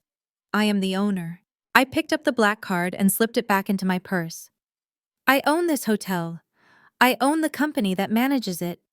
I own the jet that flew me here. And I own the building you are standing in right now. I looked at Tiffany, who was pale and trembling. So when I told you to get out of my lobby, I was not asking as a sister. I was ordering you as the proprietor of this establishment. Marcus shook his head violently, denial warring with the evidence before his eyes. No. No way. You are lying. You won the lottery. Or you are the mistress of the owner. That is it. You are sleeping with some old rich guy and he gave you a card. I laughed. It was a cold sound devoid of humor. Always the misogynist, Marcus. You cannot fathom a woman building this on her own, can you? Especially not your little sister. I turned to David. David, pull up the corporate registry on the main screen, please. David typed a command into his computer. The large digital display behind the concierge desk, usually reserved for weather updates and event schedules, shifted. It displayed a legal document. The Articles of Incorporation for Apex Retreats. Listed clearly at the top under Founder and Chief Executive Officer was a name. Zoe Robinson. I watched their eyes scan the screen. I watched the realization hit them like a physical blow. Mama Joyce put a hand over her mouth. Tiffany looked like she was going to be sick. Marcus just stared, his mouth opening and closing like a fish on dry land. I am not a guest here. I repeated, my voice ringing with finality. I do not need a reservation. I do not need a credit check. And I certainly do not need your permission to be here. I stepped back, smoothing my blazer. I am the one who signs the paychecks. I am the one who approves the VIP list. And as of 5 minutes ago, I am the one who decided that the name Robinson is banned from this property. I looked at the security guards. Gentlemen, I believe these trespassers were leaving. Please assist them with their luggage. They have a long walk to the Motel 6. And with that, I picked up my wine glass and turned back to the elevator, leaving them standing in the ruins of their arrogance, staring at the screen that proved I was everything they said I would never be. Marcus laughed, a wet, frantic sound that bounced off the high ceilings of the lobby. He wiped sweat from his forehead with the sleeve of his tracksuit, leaving a dark smear on the fabric. He looked around at the guests and staff, trying to find a sympathetic audience, trying to find anyone who would buy the story he was desperately spinning in his head. "You really expect us to believe this?" he sputtered, pointing a shaking finger at the screen behind the desk. "You expect me to believe that my little sister, who barely makes rent in Atlanta, is the CEO of a luxury conglomerate? Please. I know how the world works, Zoe. Women like you do not build empires. You find men who build them, and then you put your name on the door." He turned to Mama Joyce, his eyes wide and pleading. "Mom, you see what is happening, right? She is a front. She is covering for someone. Probably some drug lord or some old billionaire she is sleeping with. That is the only explanation. She is embarrassed to tell us the truth, so she invented this CEO fantasy. She is not a boss, Mom. She is a sugar baby with a fancy title." Tiffany let out a gasp, her hand flying to her mouth. "Oh my God. That makes so much sense. That explains the clothes. That explains the jet. Zoe, you are disgusting. You are selling yourself and trying to pass it off as business acumen." I stood there listening to them assassinate my character. Years ago, this would have made me cry. It would have made me beg them to believe me. But today, it just made me bored. They were so predictable. When confronted with a woman's success, their only logical conclusion was that she must be on her back to achieve it. I sighed, a long, slow exhale that signaled the end of my patience. "You are done?" I asked, my voice calm. Marcus sneered. "I am just getting started. Wait until I tell Dad. Wait until I tell the church group what you are really doing down here in Miami." I looked at David. He was typing furiously on his keyboard, his face grim. "David," I said, "I think my brother is confused about who exactly is funding his lifestyle. He seems to think he is a self-made man. He seems to think he is in a position to judge me." I walked over to the desk and rested my hand on the marble. "Let us clear up the confusion. David, please close the corporate registry. Open the file labeled Marcus Robinson Financials. It should be in the dossier my forensic accountant prepared this morning." "Forensic what?" Marcus asked, his sneer faltering. David hit a key. The screen behind him flickered and changed. Gone was my name and title. In its place was a spreadsheet. A very long, very red spreadsheet. It was a credit report. Credit. But not just a credit report. It was a comprehensive financial autopsy. I stepped to the side so my family could have a clear view. "Let us take a look at the portfolio of a mogul," I said, gesturing to the screen like a weather girl presenting a hurricane. At the top of the list was a car loan. "Here we have the Mercedes Marcus," I said, pointing to the first line. "A lease, not a purchase. And look at that status column. 90 days past due. Repossession order filed last Tuesday." Mama Joyce squinted at the screen. "Repossession? But Marcus, you said you bought that car with cash. You said it was a bonus from your deal." Marcus was turning a shade of gray I had never seen on a human being before. "Mom, do not look at that. It is fake. She hacked the system. It is a glitch." I ignored him, moving down the list. "And here we have the business loans," I continued. 3 of them. High interest. Predatory lenders. The kind of people who break kneecaps when you do not pay.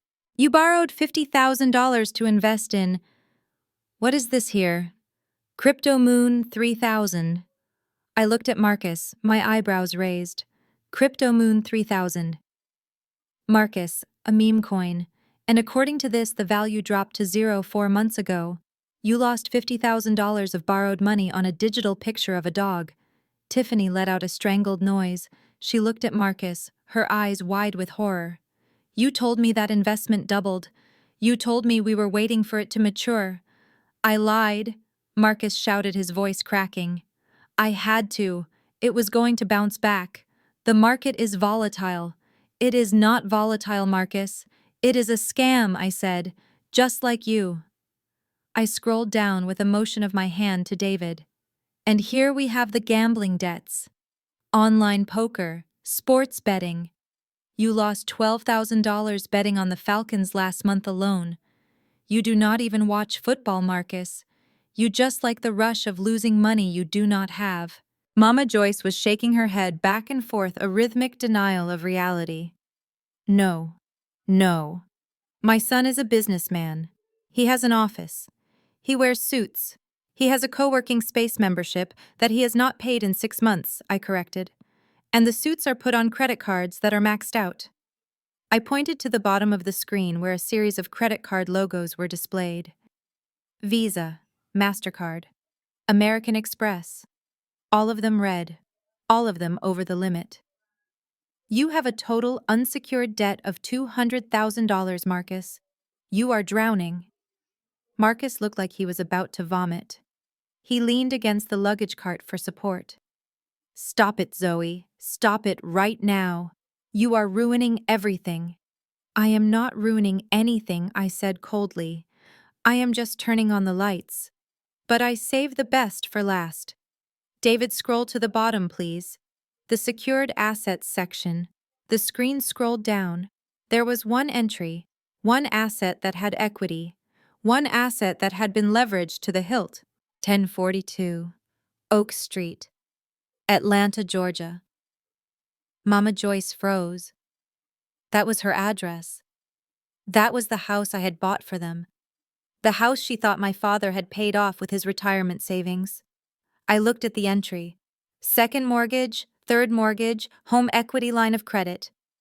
Marcus, I said, my voice dropping to a dangerous whisper. Do you want to explain to Mom what this means? Marcus did not speak. He could not.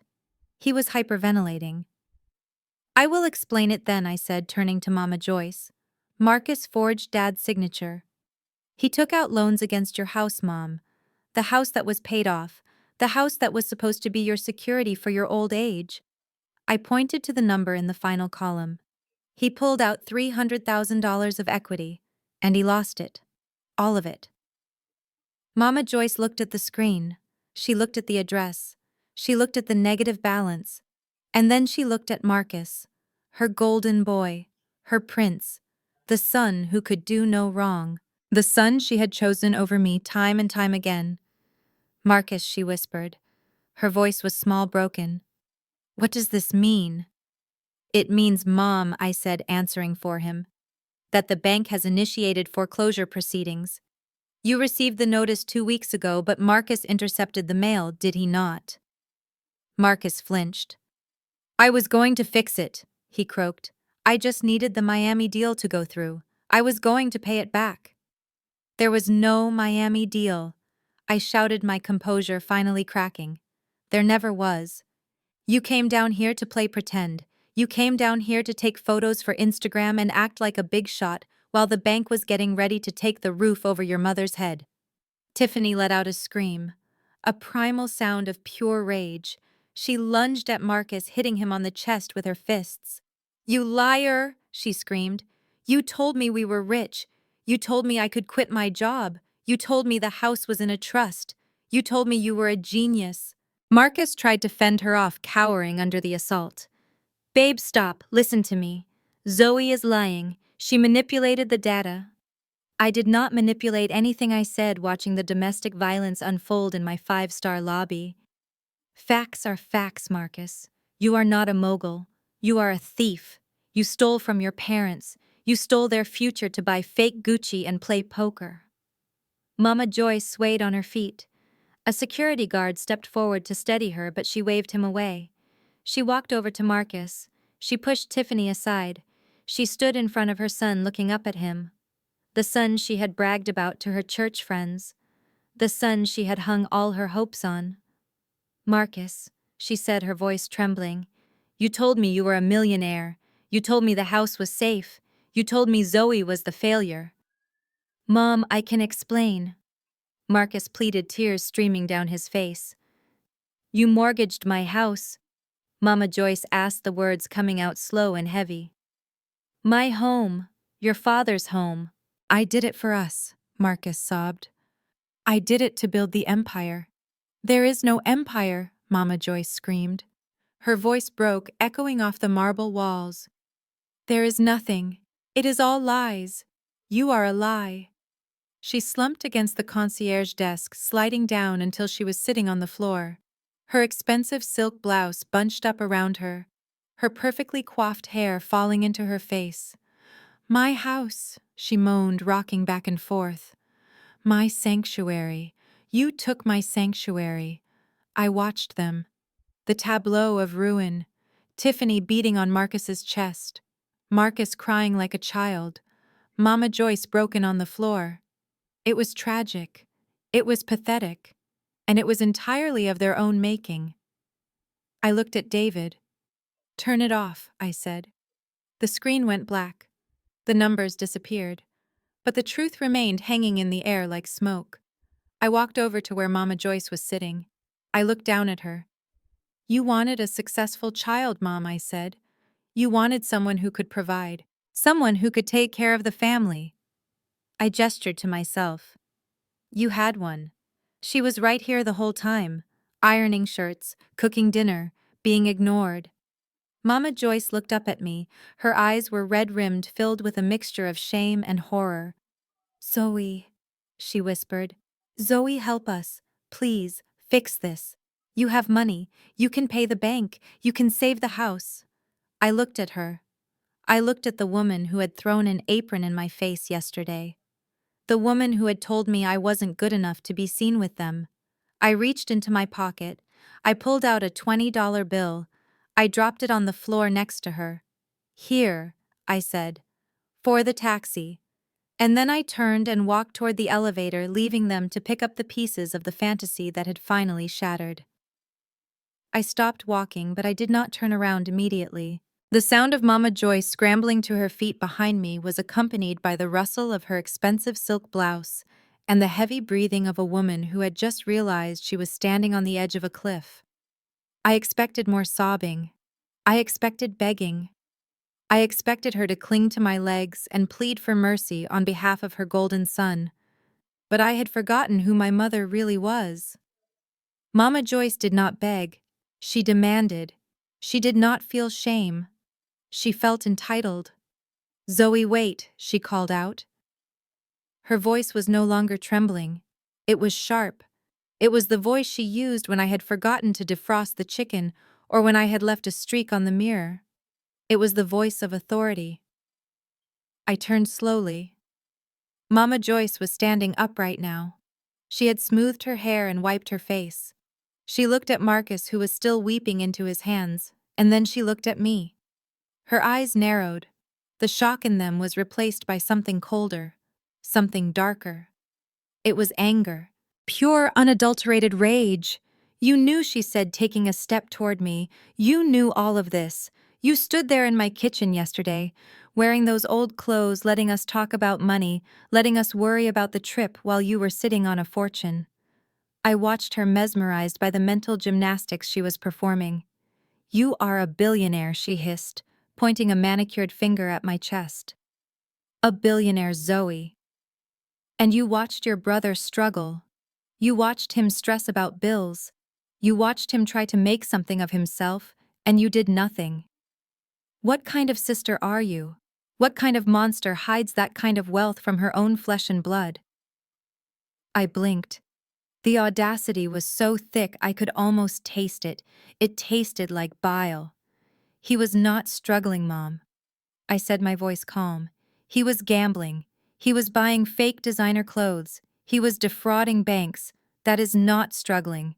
That is stealing. It does not matter, Mama Joyce shouted, causing the guests in the lobby to flinch. He is your brother. He made mistakes. People make mistakes. But you committed a sin. You had the power to fix everything. You could have paid off his loans with pocket change. You could have bought him a house instead of letting him leverage mine. But you hoarded it.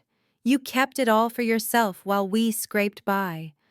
You are selfish, Zoe. You have always been selfish. She walked past Marcus, ignoring his sobs, and stood right in front of me. She looked at my suit, my jewelry, my shoes. She was calculating the cost. She was adding up the total. Fix this, she ordered. Excuse me? I asked, genuinely confused by her delusion. Fix this, Mama Joyce repeated louder this time. Write a check, right now. Clear his debts. Pay off the mortgage on my house. Pay off those credit cards. And get rid of these security guards. We are going upstairs. Since you own the penthouse, I assume it is empty. We will stay there for the week as planned. Consider it compensation. Compensation, I echoed. Compensation for what? For the emotional distress you just caused us, she said without blinking, for embarrassing your brother in public, for lying to us for years. You owe us, Zoe. I raised you, I fed you, I put a roof over your head. And this is how you repay me, by humiliating us, by letting your brother drown when you could have saved him with a snap of your fingers. She held out her hand, palm up. Give me the key card, and get your checkbook. We are going to forget this ever happened. We will have a nice family vacation, and when we get back to Atlanta, you are going to sit down with Marcus and sort out his finances. You are going to invest in his business. Real money this time. You are going to make him the man he was supposed to be. I looked at her hand. It was steady. She really believed this. She really believed that my success was just a resource for her to harvest. She believed that my hard work, my sleepless nights, my sacrifices were all just a preamble to me serving Marcus. Memories flooded my mind. Not recent ones, but old ones. The ones that leave scars on your soul. I remembered being 16 years old. It was basketball season. Marcus wanted the new Jordans. They cost $200. We did not have $200, or at least that is what Mama Joyce told me when I asked for lunch money. We are tightening our belts, Zoe, she had said. We all have to sacrifice. So I stopped eating lunch. I drank water from the fountain and told my friends I was fasting for health class. I walked home because I could not afford the bus. I wore shoes with holes in the soles, stuffing them with cardboard when it rained. And then a week later, Marcus walked into the kitchen wearing the Jordans. Fresh, pristine $200 sneakers. Mom bought them for me, he had bragged. She said I need to look the part if I want to be a star. I remembered looking at my mother. I remembered my stomach growling. I remembered asking her why. He is a boy, Zoe, she had said, shrugging. He has potential. He has an image to maintain. You are a girl. You do not need expensive things. You can make do. Besides, your struggle builds character. Character. That was what she called my hunger. Character. That was what she called my neglected needs. I looked at the woman standing in front of me now. The woman who had let me starve so her son could look cool. The woman who was now demanding I hand over my empire to the man who had squandered everything she gave him. She had not changed. She had just found a bigger bank account to drain. I laughed. It started low in my chest and bubbled up until I was laughing out loud. It was a release, a purging of decades of resentment. Mama Joyce frowned, dropping her hand. What is so funny? You are, I said, wiping a tear from my eye. You are hilarious, Mom. You think I owe you. You think because you did the bare minimum of keeping me alive that you own me. I stepped closer to her, towering over her in my heels. I remember the Jordans, Mom. Do you remember the Jordans? She looked confused. What shoes? What are you talking about? Of course you do not remember, I said. Because my pain was never memorable to you. But I remember. I remember being hungry so Marcus could have style. I remember working 3 jobs in college to pay my tuition while you sent Marcus an allowance to party. I remember you telling me there was no money for my books, but there was money for his car insurance. I gestured to Marcus, who was watching us with wide, fearful eyes. You created this, Mom. You taught him that he deserved everything without earning it. You taught him that money would always appear, that someone would always bail him out. You crippled him with your enabling. And now you want me to pay for the wreckage. I leaned in close, my voice dropping to a whisper that was colder than the air conditioning. I could save him. You are right about that. I could write a check right now that would clear every cent of debt he has. I could buy your house back from the bank. I could fill his accounts with millions. It would not even make a dent in my net worth. Mama Joyce's eyes lit up with greed. Then do it. Do it and be a good sister. I shook my head slowly. No, her face fell. What? I said, no, Mom. I am not going to pay a single dime, not for his car, not for his gambling, and certainly not for your house. But we will lose everything, she stammered. We will be homeless. Then you will be homeless, I said, shrugging. Maybe that will build character. Isn't that what you told me? Struggle builds character. Well, consider this my gift to you. I am giving you the opportunity to build so much character. Zoe, please, she whispered, the anger draining away, replaced by true terror. You cannot do this. We are family. Family, I repeated, tasting the word. Family does not treat people like servants. Family does not steal. Family does not wait until you are rich to love you. I turned to David. David, escort these people off the property. If they resist, call the police. And ensure that their photos are distributed to every hotel in the city. I want them blacklisted, everywhere. You cannot do that, Mama Joyce screamed, grabbing my arm. I pulled away, brushing off her touch like it was dirt. I can, Mom, because you taught me the most important lesson of all. I looked her in the eye. You taught me that money is tight. You taught me that we all have to sacrifice. You taught me that every man is for himself. I smiled. I am just following your rules. Money is separate, Mom. Mine is mine. And yours, well, yours is gone. I turned and walked into the elevator. I pressed the button for the penthouse. As the doors closed, I saw the security guards moving in. I saw Marcus trying to hide behind Tiffany. I saw Mama Joyce reaching out to me, her mouth forming my name. But the doors slid shut, cutting off their voices, cutting off their demands, cutting off the past. I was going up, they were going down. And for the first time in my life, I did not feel guilty. I felt free. I pressed the button for the penthouse, but before the doors could seal me away from the wreckage of my family, a sound pierced the air that made me instinctively hit the hold button. It was a scream. Not a scream of fear, but a scream of pure, unadulterated fury. It was the sound of a woman realizing her entire life was a counterfeit bill. I leaned against the elevator frame, crossing my arms to watch the finale. Tiffany was vibrating. Her fake tan seemed to be cracking under the pressure of her rage. She looked at the red numbers on the screen that was still displaying Marcus's financial autopsy, and then she looked at her husband. The man she had bragged about. The man she had married for stability. The man who had just cost her a roof over her head. You are broke, she whispered. It started as a whisper, but it grew with every syllable until she was shrieking. You are broke. You are worthless. You are a fraud. Marcus put his hands up, palms facing out like he was trying to calm a wild animal. Babe, listen to me. It is just a liquidity issue. The assets are tied up. Liquidity issue, Tiffany screamed. She swung her handbag. It was a heavy tote filled with her makeup and hairspray. It connected with the side of Marcus's head with a sickening thud. You stole from your mother. You stole from me. You told me that bonus paid for the Mercedes. You told me we were building generational wealth. She hit him again, and again. Marcus cowered, covering his head, trying to retreat behind the luggage cart. I quit my job for you, she yelled, clawing at his tracksuit.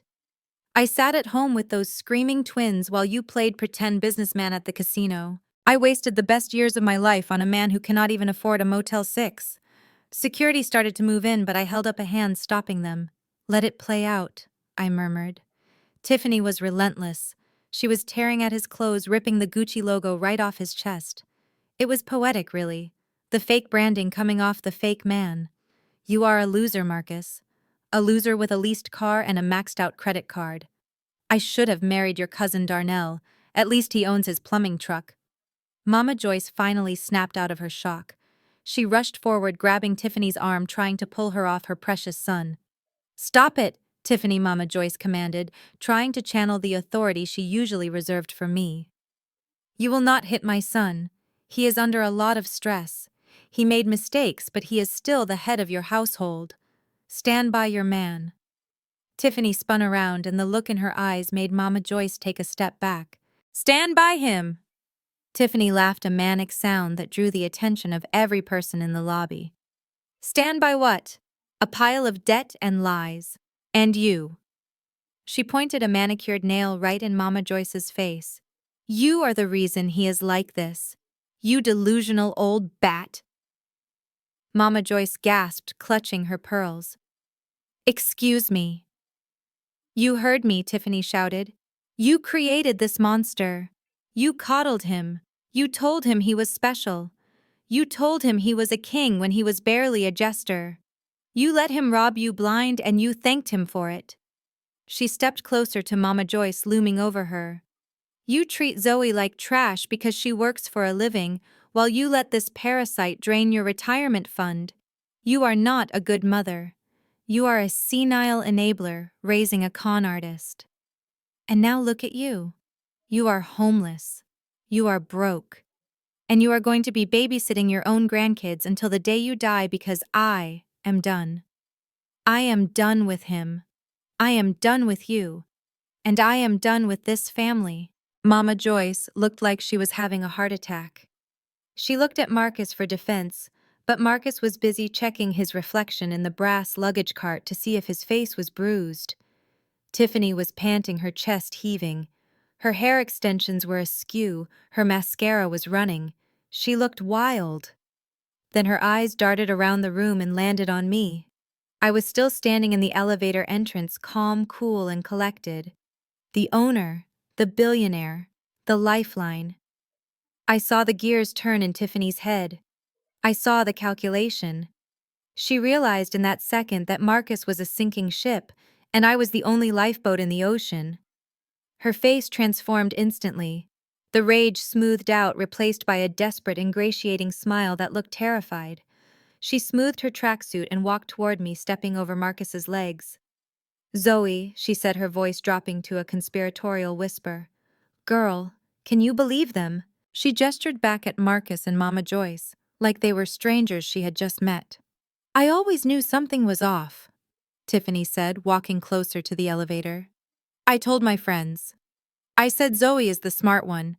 Zoe is the one with the head on her shoulders. I always admired you, Zoe. You know that, right? I raised an eyebrow. Really, Tiffany? Because yesterday you said I had working-class energy. You said I was a downer. You said I existed to serve people like you. Tiffany waved her hand dismissively. Oh, that. That was just, stress. Marcus put so much pressure on me. He made me say those things.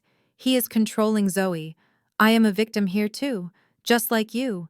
We are survivors. We women have to stick together against toxic men, right? She was standing right in front of me now, close enough that I could smell her desperation mixed with her cheap perfume. She reached out to touch my arm, but stopped when she saw the look in my eyes. Zoe, look, she pleaded. I cannot go with them. What? They are crazy. And I have nowhere to go. My cards are linked to his account. I have no cash. Just let me stay. Just for tonight. She looked up at the ceiling toward the penthouse. I bet you have so much room up there. We could have a girls' night. We could order room service and talk about how awful Marcus is. I can tell you everything. I have dirt on him, Zoe. Real dirt.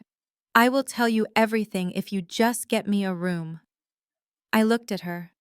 I looked at the woman who had mocked my coat, the woman who had let her children use me as a napkin, the woman who had laughed when I was told to stay home and scrub toilets.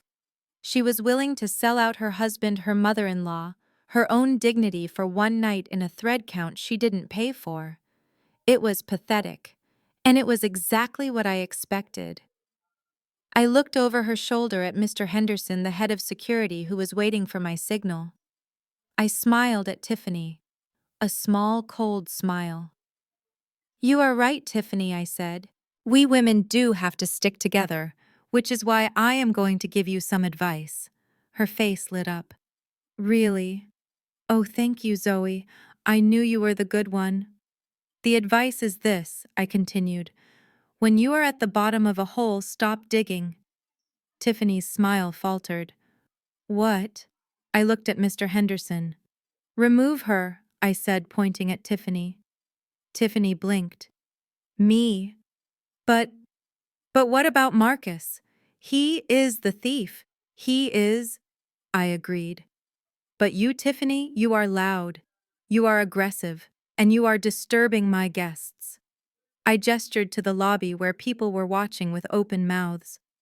"You assaulted a man in my lobby. You screamed profanities at an elderly woman. You caused a public disturbance.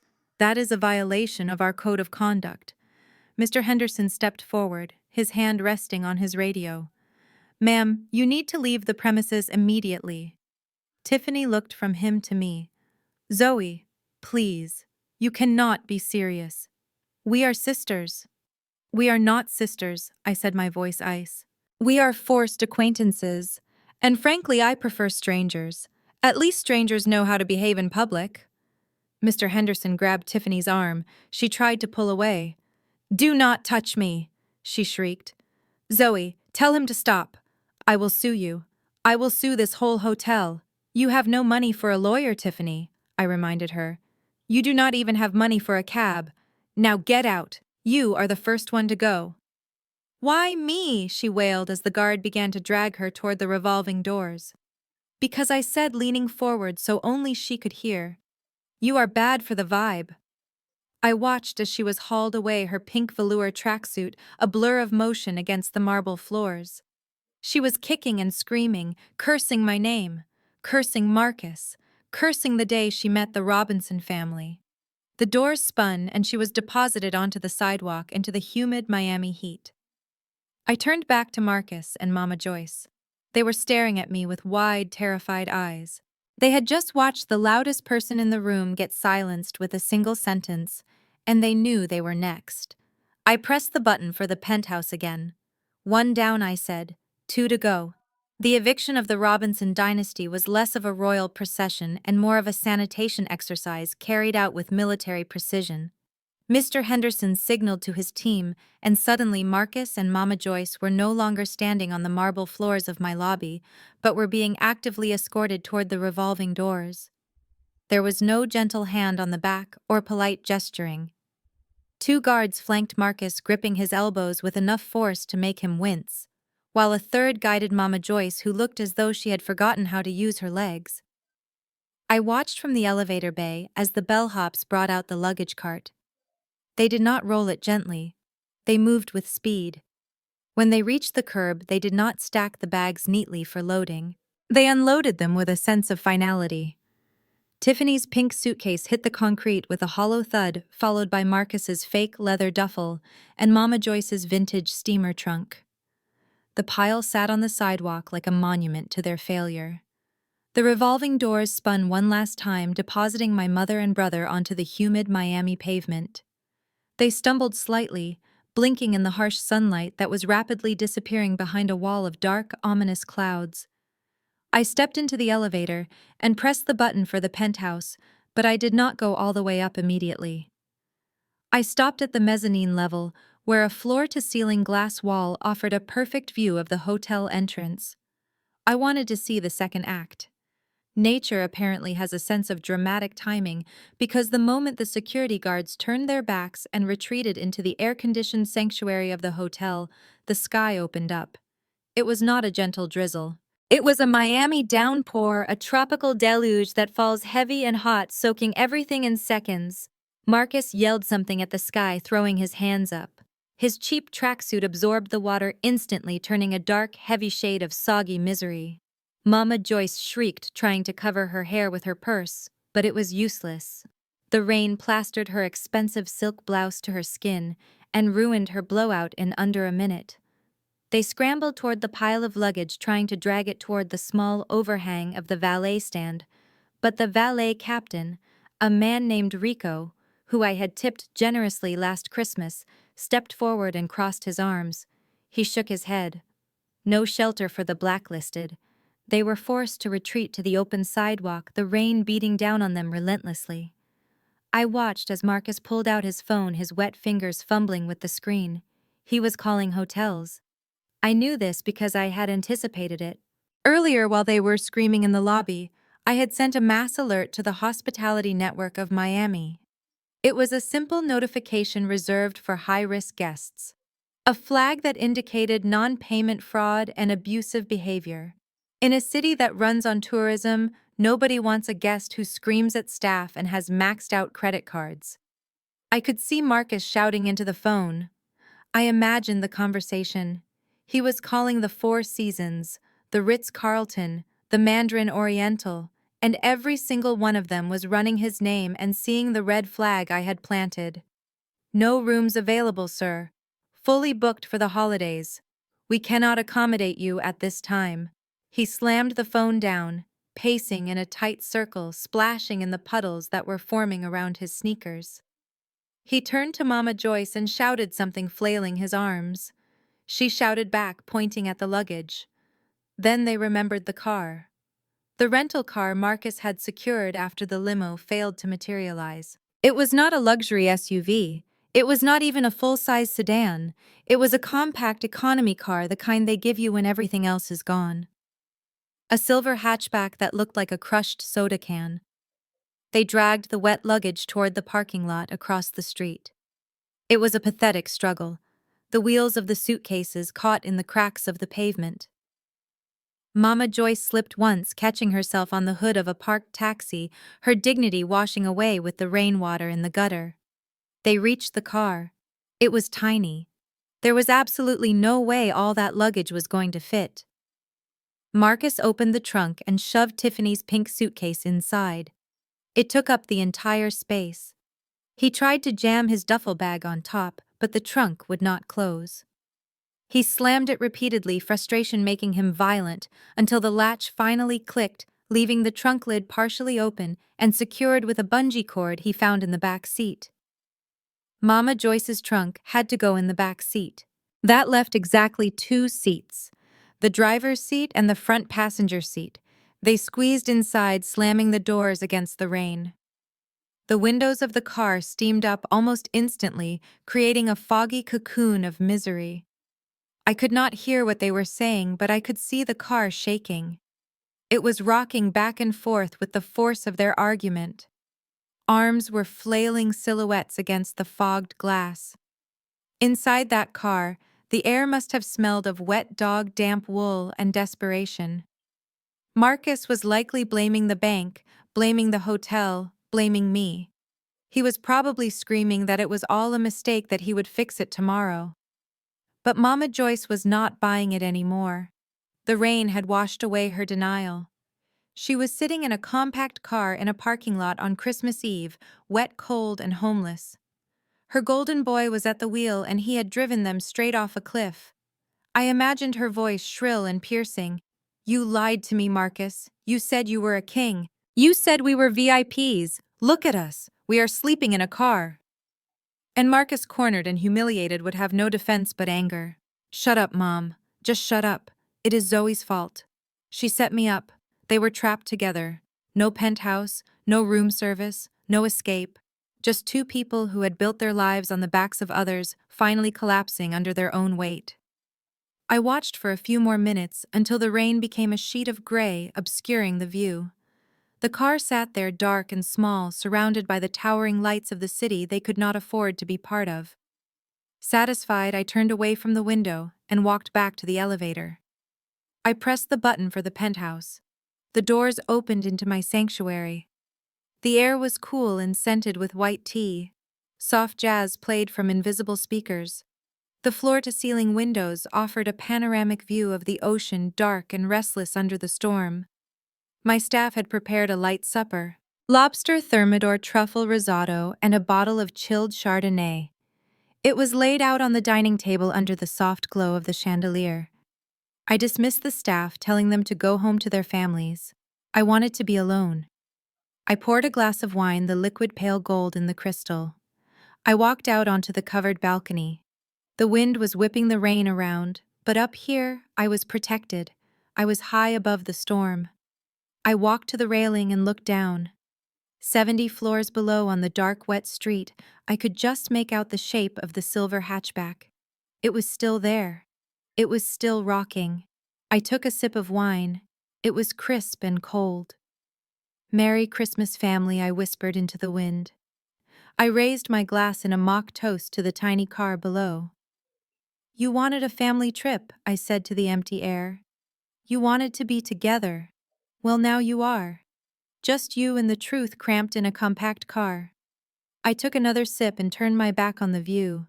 I walked back inside, leaving the sliding glass door open so I could hear the rain. It sounded like applause. I sat down at the head of the table, my table in my penthouse paid for with my money. I picked up my fork. The lobster was delicious. And the silence was the most expensive luxury of all. The sun rose over Miami with a cruel brilliance.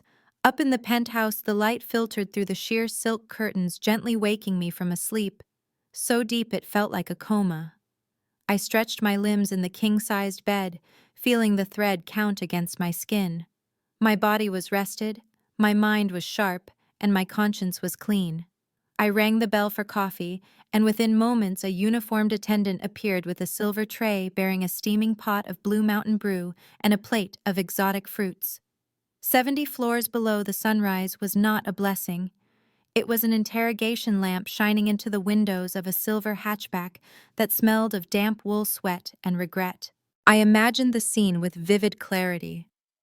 Mama Joyce waking up, her 60-year-old spine twisted into a shape it was never meant to hold. Her neck cricked, her joints screaming. The air in the car would be thick and stale, the windows fogged over with the condensation of their collective misery. Marcus was likely slumped over the steering wheel, drooling onto the dashboard, his dreams of being a mogul replaced by the nightmare of a stiff neck and a bladder that needed emptying. They had spent Christmas Eve in a parking lot. No Santa, no presents, just the hum of the streetlights and the gnawing ache of empty stomachs. I took my coffee out to the balcony. The storm had passed, leaving the air scrubbed clean. The ocean sparkled like a field of diamonds. I sat down at the outdoor table and opened my laptop. I had a busy morning scheduled. My broker in the Caribbean had sent over the final prospectus for a private island in the Exumas I had been eyeing. It was a small cay perfect for an ultra-exclusive eco-resort. The price tag was $12 million. A steal. My phone buzzed on the glass table. It was Mama Joyce. I let it ring for a moment, taking a sip of coffee. I watched the name flash on the screen. Mom. A word that used to summon fear and obligation now just looked like a notification. I answered, putting it on speaker. "Zoe." Her voice was a rasp, a dry, cracked whisper that sounded like sandpaper on wood. "Zoe, please. Pick up." "I am here, Mom," I said, my voice crisp and professional, as if I were taking a call from a vendor. "Good morning." "Oh, thank God," Mama Joyce sobbed. "Zoe, I am dying. My back, my legs. I cannot feel my legs. It is freezing in this car. We have not eaten since yesterday morning. Marcus he is useless. He is just sleeping." She broke down, weeping openly. It was not the angry, demanding cry of yesterday. It was the broken keen of a woman who had been stripped of her dignity. "Zoe, I am sorry. I am so sorry. I should not have said those things. I was wrong. Please, baby, Open the door, just for me. I am old Zoe, I cannot take this. I need a bed. I need a bathroom, please. Just let me in. I listened to her beg. I listened to the woman who had told me I wasn't good enough to be seen with her family, now pleading for a scrap of my charity. It was pathetic. It was tragic. And it was too late. Mom, I said, cutting through her sobs. I would love to chat, but you caught me at a really bad time. Bad time, she choked out. Zoe, we are homeless. We are starving. I know I said tapping a key on my laptop, but I am in the middle of a very important meeting. My partners are waiting on a decision. We are closing on a new property today. Another island, actually, in the Bahamas. It is quite beautiful. White sand, turquoise water, plenty of space. An island, she whispered. Yes, business never sleeps, Mom. You know how it is. Marcus always talks about the grind, right? Well, this is the grind. Zoe, please, she wailed, her voice rising in panic. Do not hang up. Do not leave me here. I am your mother. I raised you. You raised me to be independent, I reminded her. You raised me to know that money is tight and we all have to make sacrifices. I am sacrificing my time right now to talk to you, but I really have to go. This deal won't close itself. But what about us? She screamed. What are we supposed to do? I sighed, the sound of a busy woman being interrupted by a triviality. Mom, I really cannot solve your problems right now. You are adults. Marcus is a mogul, remember? I am sure he has a plan. Ask him. Wake him up and ask him about his strategy. He has no strategy, she cried. He has nothing. Well, then that sounds like a learning opportunity, I said. Look, I have to run. My broker is calling on the other line. Zoe. Wait, no. Mom, I will call you later. Maybe in a few months when my schedule clears up. I moved my finger toward the end call button. Goodbye, Mom. No, Zoe, no. Click. The silence returned. I took another sip of coffee. It was still hot. I looked down at the phone. I wasn't a monster. I was a businesswoman. And in business, you pay for what you get. But you also severance packages for employees you terminate. I opened my banking app. I scrolled past the accounts with the 6- and 7-figure balances. I found the petty cash transfer option. I typed in Mama Joyce's account number. I knew it by heart because I had deposited money into it every month for 5 years to pay her mortgage. I entered an amount, $500. It was enough for 3 one-way tickets on a budget airline back to Atlanta. Economy class, middle seats, no luggage allowance. It was enough to get them out of my city. I typed a message in the memo line. Economy class tickets home. Good luck. I hit send. Transfer complete. I closed the app and closed my laptop. I stood up and walked to the railing of the balcony. The sun was fully up now, bathing Miami in gold. It was going to be a beautiful day. I stretched my arms over my head, feeling the tension leave my body. I had done it. I had faced them. I had exposed them. And I had dismissed them. I looked down at the street one last time. The silver hatchback was still there, but I could see movement inside. Mama Joyce was probably checking her phone, seeing the notification. Seeing the $500. It was an insult. It was a lifeline. It was the final period at the end of a very long sentence. I turned my back on the view and walked into the penthouse.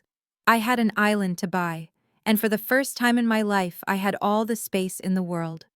The flight back to Atlanta was a masterclass in misery. My family sat squeezed into the middle row of a budget airline, surrounded by the smell of stale peanuts and the sound of crying babies.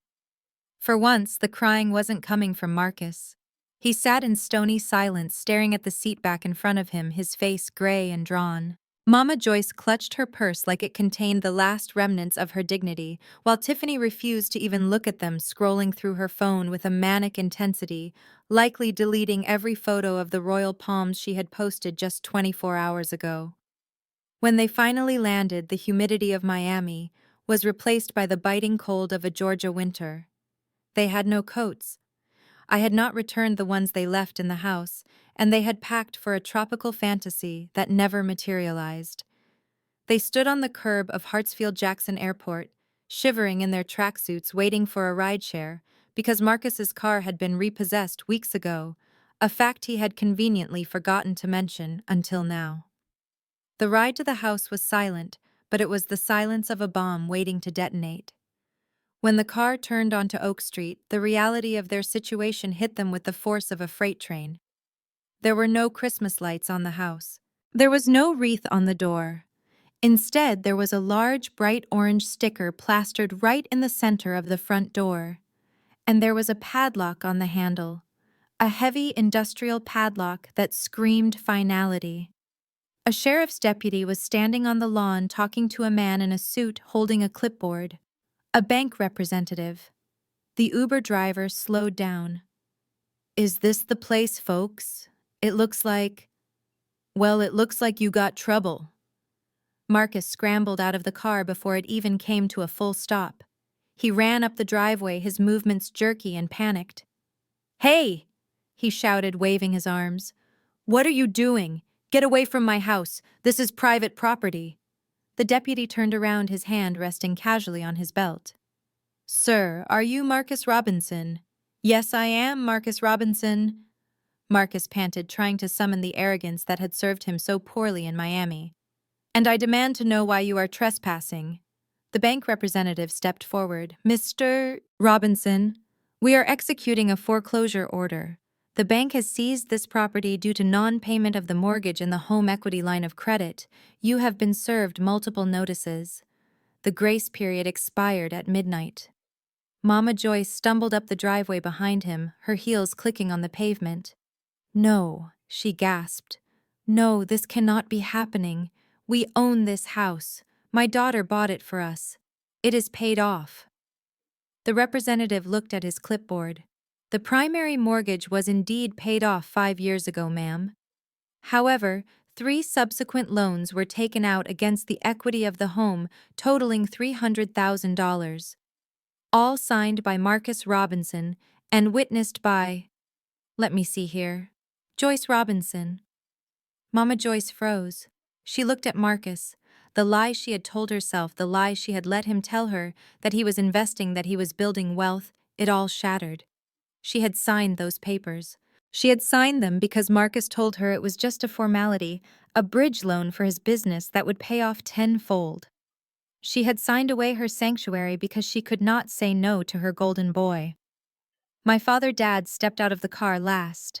He walked up the driveway slowly, his eyes fixed on the orange sticker. He was a quiet man, a man who had let Mama Joyce run the show for 40 years, a man who had looked the other way while she spoiled Marcus and neglected me. But he was not a stupid man. He looked at the padlock, he looked at the bank agent, and then he looked at his wife. "Joyce," Dad said, his voice low and trembling, "you told me the house was safe. You told me Marcus was handling the bills." Mama Joyce reached out for him. "Harold, please. He promised. He said it was an investment." "Investment," Dad roared. The sound was so loud it made the neighbors peek out from behind their curtains. "He gambled our home, Joyce. He gambled 40 years of my life. And you let him. You signed the papers. I thought..." Mama Joyce stammered, tears streaming down her face. "You didn't think." Dad cut her off. "You never think when it comes to him. You just give. You gave him our retirement. You gave him our dignity. And now you gave him our roof." He turned to Marcus, who was trying to argue with the deputy about getting his gaming computer out of the house. "You," Dad said, pointing a shaking finger at his son, "you are a parasite. I worked my fingers to the bone for this house. I missed birthdays. I missed holidays working overtime so you could have things I never had. And this is how you repay me. By stealing the ground from under my feet." "Dad, I can fix it," Marcus pleaded, desperation leaking from his pores. "I just need a little time. I have a deal pending." "There is no deal," Dad shouted. "There is never a deal." Zoe was right. She was right about everything. You are a fraud. And you, Joyce. He looked at Mama Joyce with a look of pure disgust. You chose him. Chose. Over and over again you chose him. You pushed Zoe away, the only child who actually made something of herself, just to protect this failure. Well, you can keep him. Dad reached into his pocket and pulled out his wedding ring. It was a simple gold band worn thin by time. He looked at it for a moment, then dropped it on the concrete driveway. It made a small pinging sound that seemed deafening in the quiet street. I am done, he said. I am filing for divorce in the morning. I am going to stay with my brother in Savannah. Do not call me. Do not look for me. Harold, wait, Mama. Joyce screamed, lunging for him, but he sidestepped her, walking back down the driveway with a straight back and a heavy heart. He got into the waiting Uber, which hadn't left yet, and told the driver to go. Mama Joyce stood there watching him leave, her world collapsing around her ankles. She turned to Marcus, needing someone to blame, needing someone to fix it. Marcus, do something, she wailed. Call Zoe. Call her again. She has to help us. But before Marcus could answer, Tiffany stepped forward. She had been standing near the mailbox, silent, watching the scene unfold with cold, calculating eyes. She isn't going to help you, Tiffany said. And neither am I. She walked over to Marcus. She did not scream. She did not hit him. She was calm, which was far more terrifying. I am leaving you, Marcus, she said. Babe, not now. Marcus whined, reaching for her. We can figure this out. There is nothing to figure out, Tiffany said, stepping back. You are homeless, you are bankrupt, and you are a liar. I spoke to a lawyer while we were at the airport. I am filing for divorce on the grounds of financial fraud. She pulled a folded paper from her purse. It was a crude handwritten note, but it was legal notice. I am taking the twins, she continued. We are going to my mother's house in Nashville. You will not see them until you can prove you have a stable home and income, which we both know won't happen in this lifetime. But child support? Marcus stammered. I can't pay child support. I know. Tiffany smiled, a cruel, sharp smile. That is why I am asking the court to garnish your wages. Oh wait, you don't have wages, so I guess you will just go to jail for non-payment. I hear the food is free there. She signaled to a taxi that had just turned onto the street. Goodbye, Marcus, she said. Have fun with your mom. You two deserve each other. She got into the taxi and drove away without looking back. And then there were two. Marcus and Mama Joyce stood on the lawn of the house they no longer owned, surrounded by neighbors who were openly filming them on their phones. It started to rain again, a cold, miserable Georgia drizzle that soaked them to the bone. Mom Marcus said, his voice small and pathetic, like a child who had dropped his ice cream. What do we do? Mama Joyce looked at her son. For the first time, she didn't see a king. She didn't see a mogul. She saw a 35-year-old man in a wet tracksuit who had destroyed her life. But she had nowhere else to go. Her husband was gone. Her daughter was gone. Her home was gone. We have to find a place. She whispered, her spirit broken. They walked away from the house, dragging their few possessions down the street.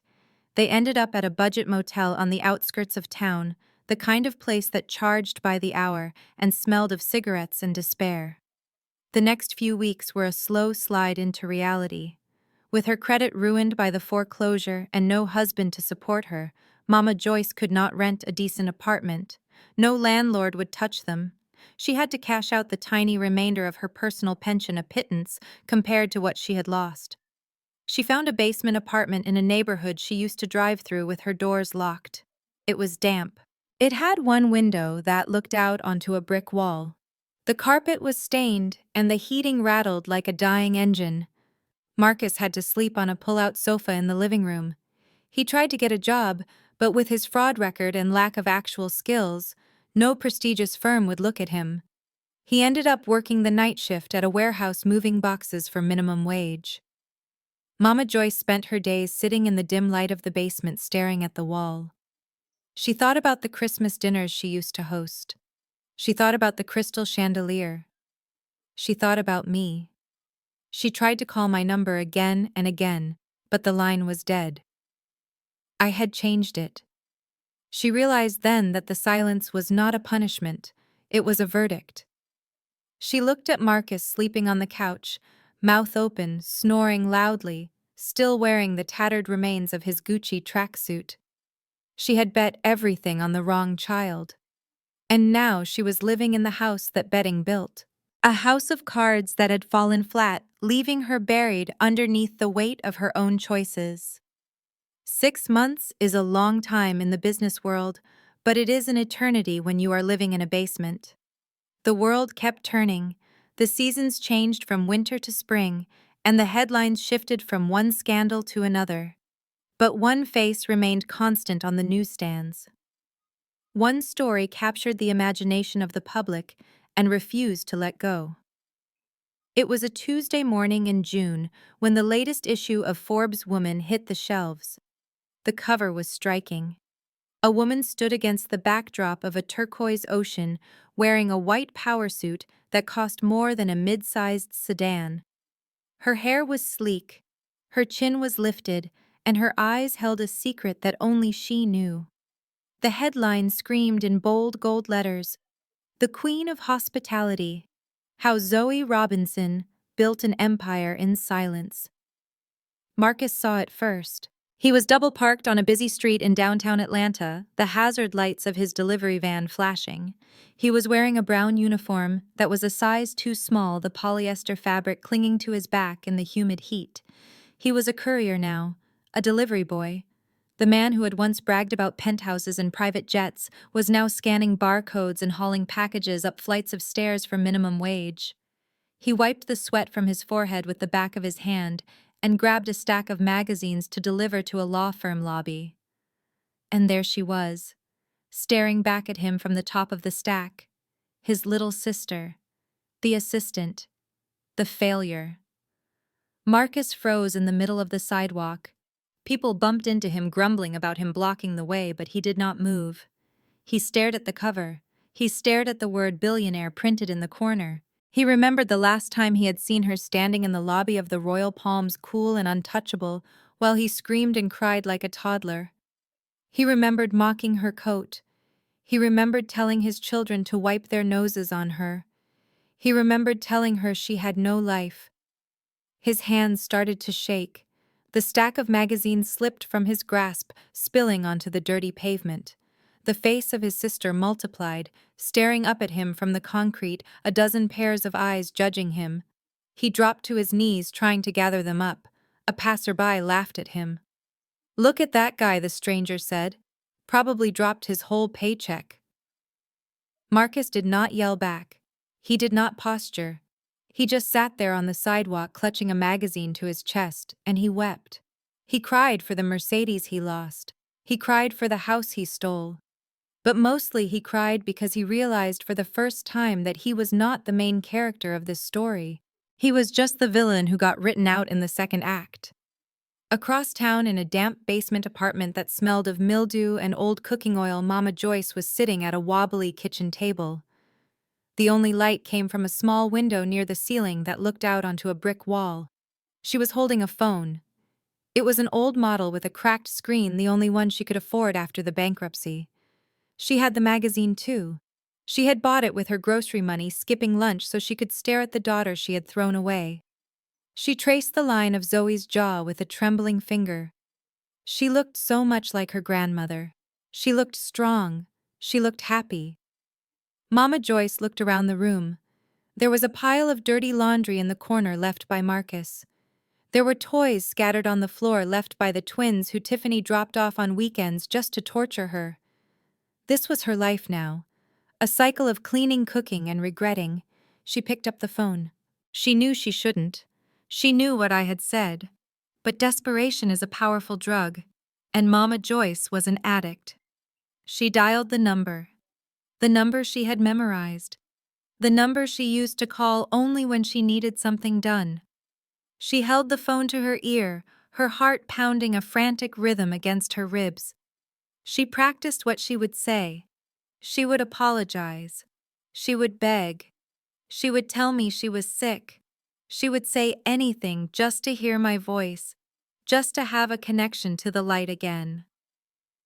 The line clicked. Mama Joyce held her breath.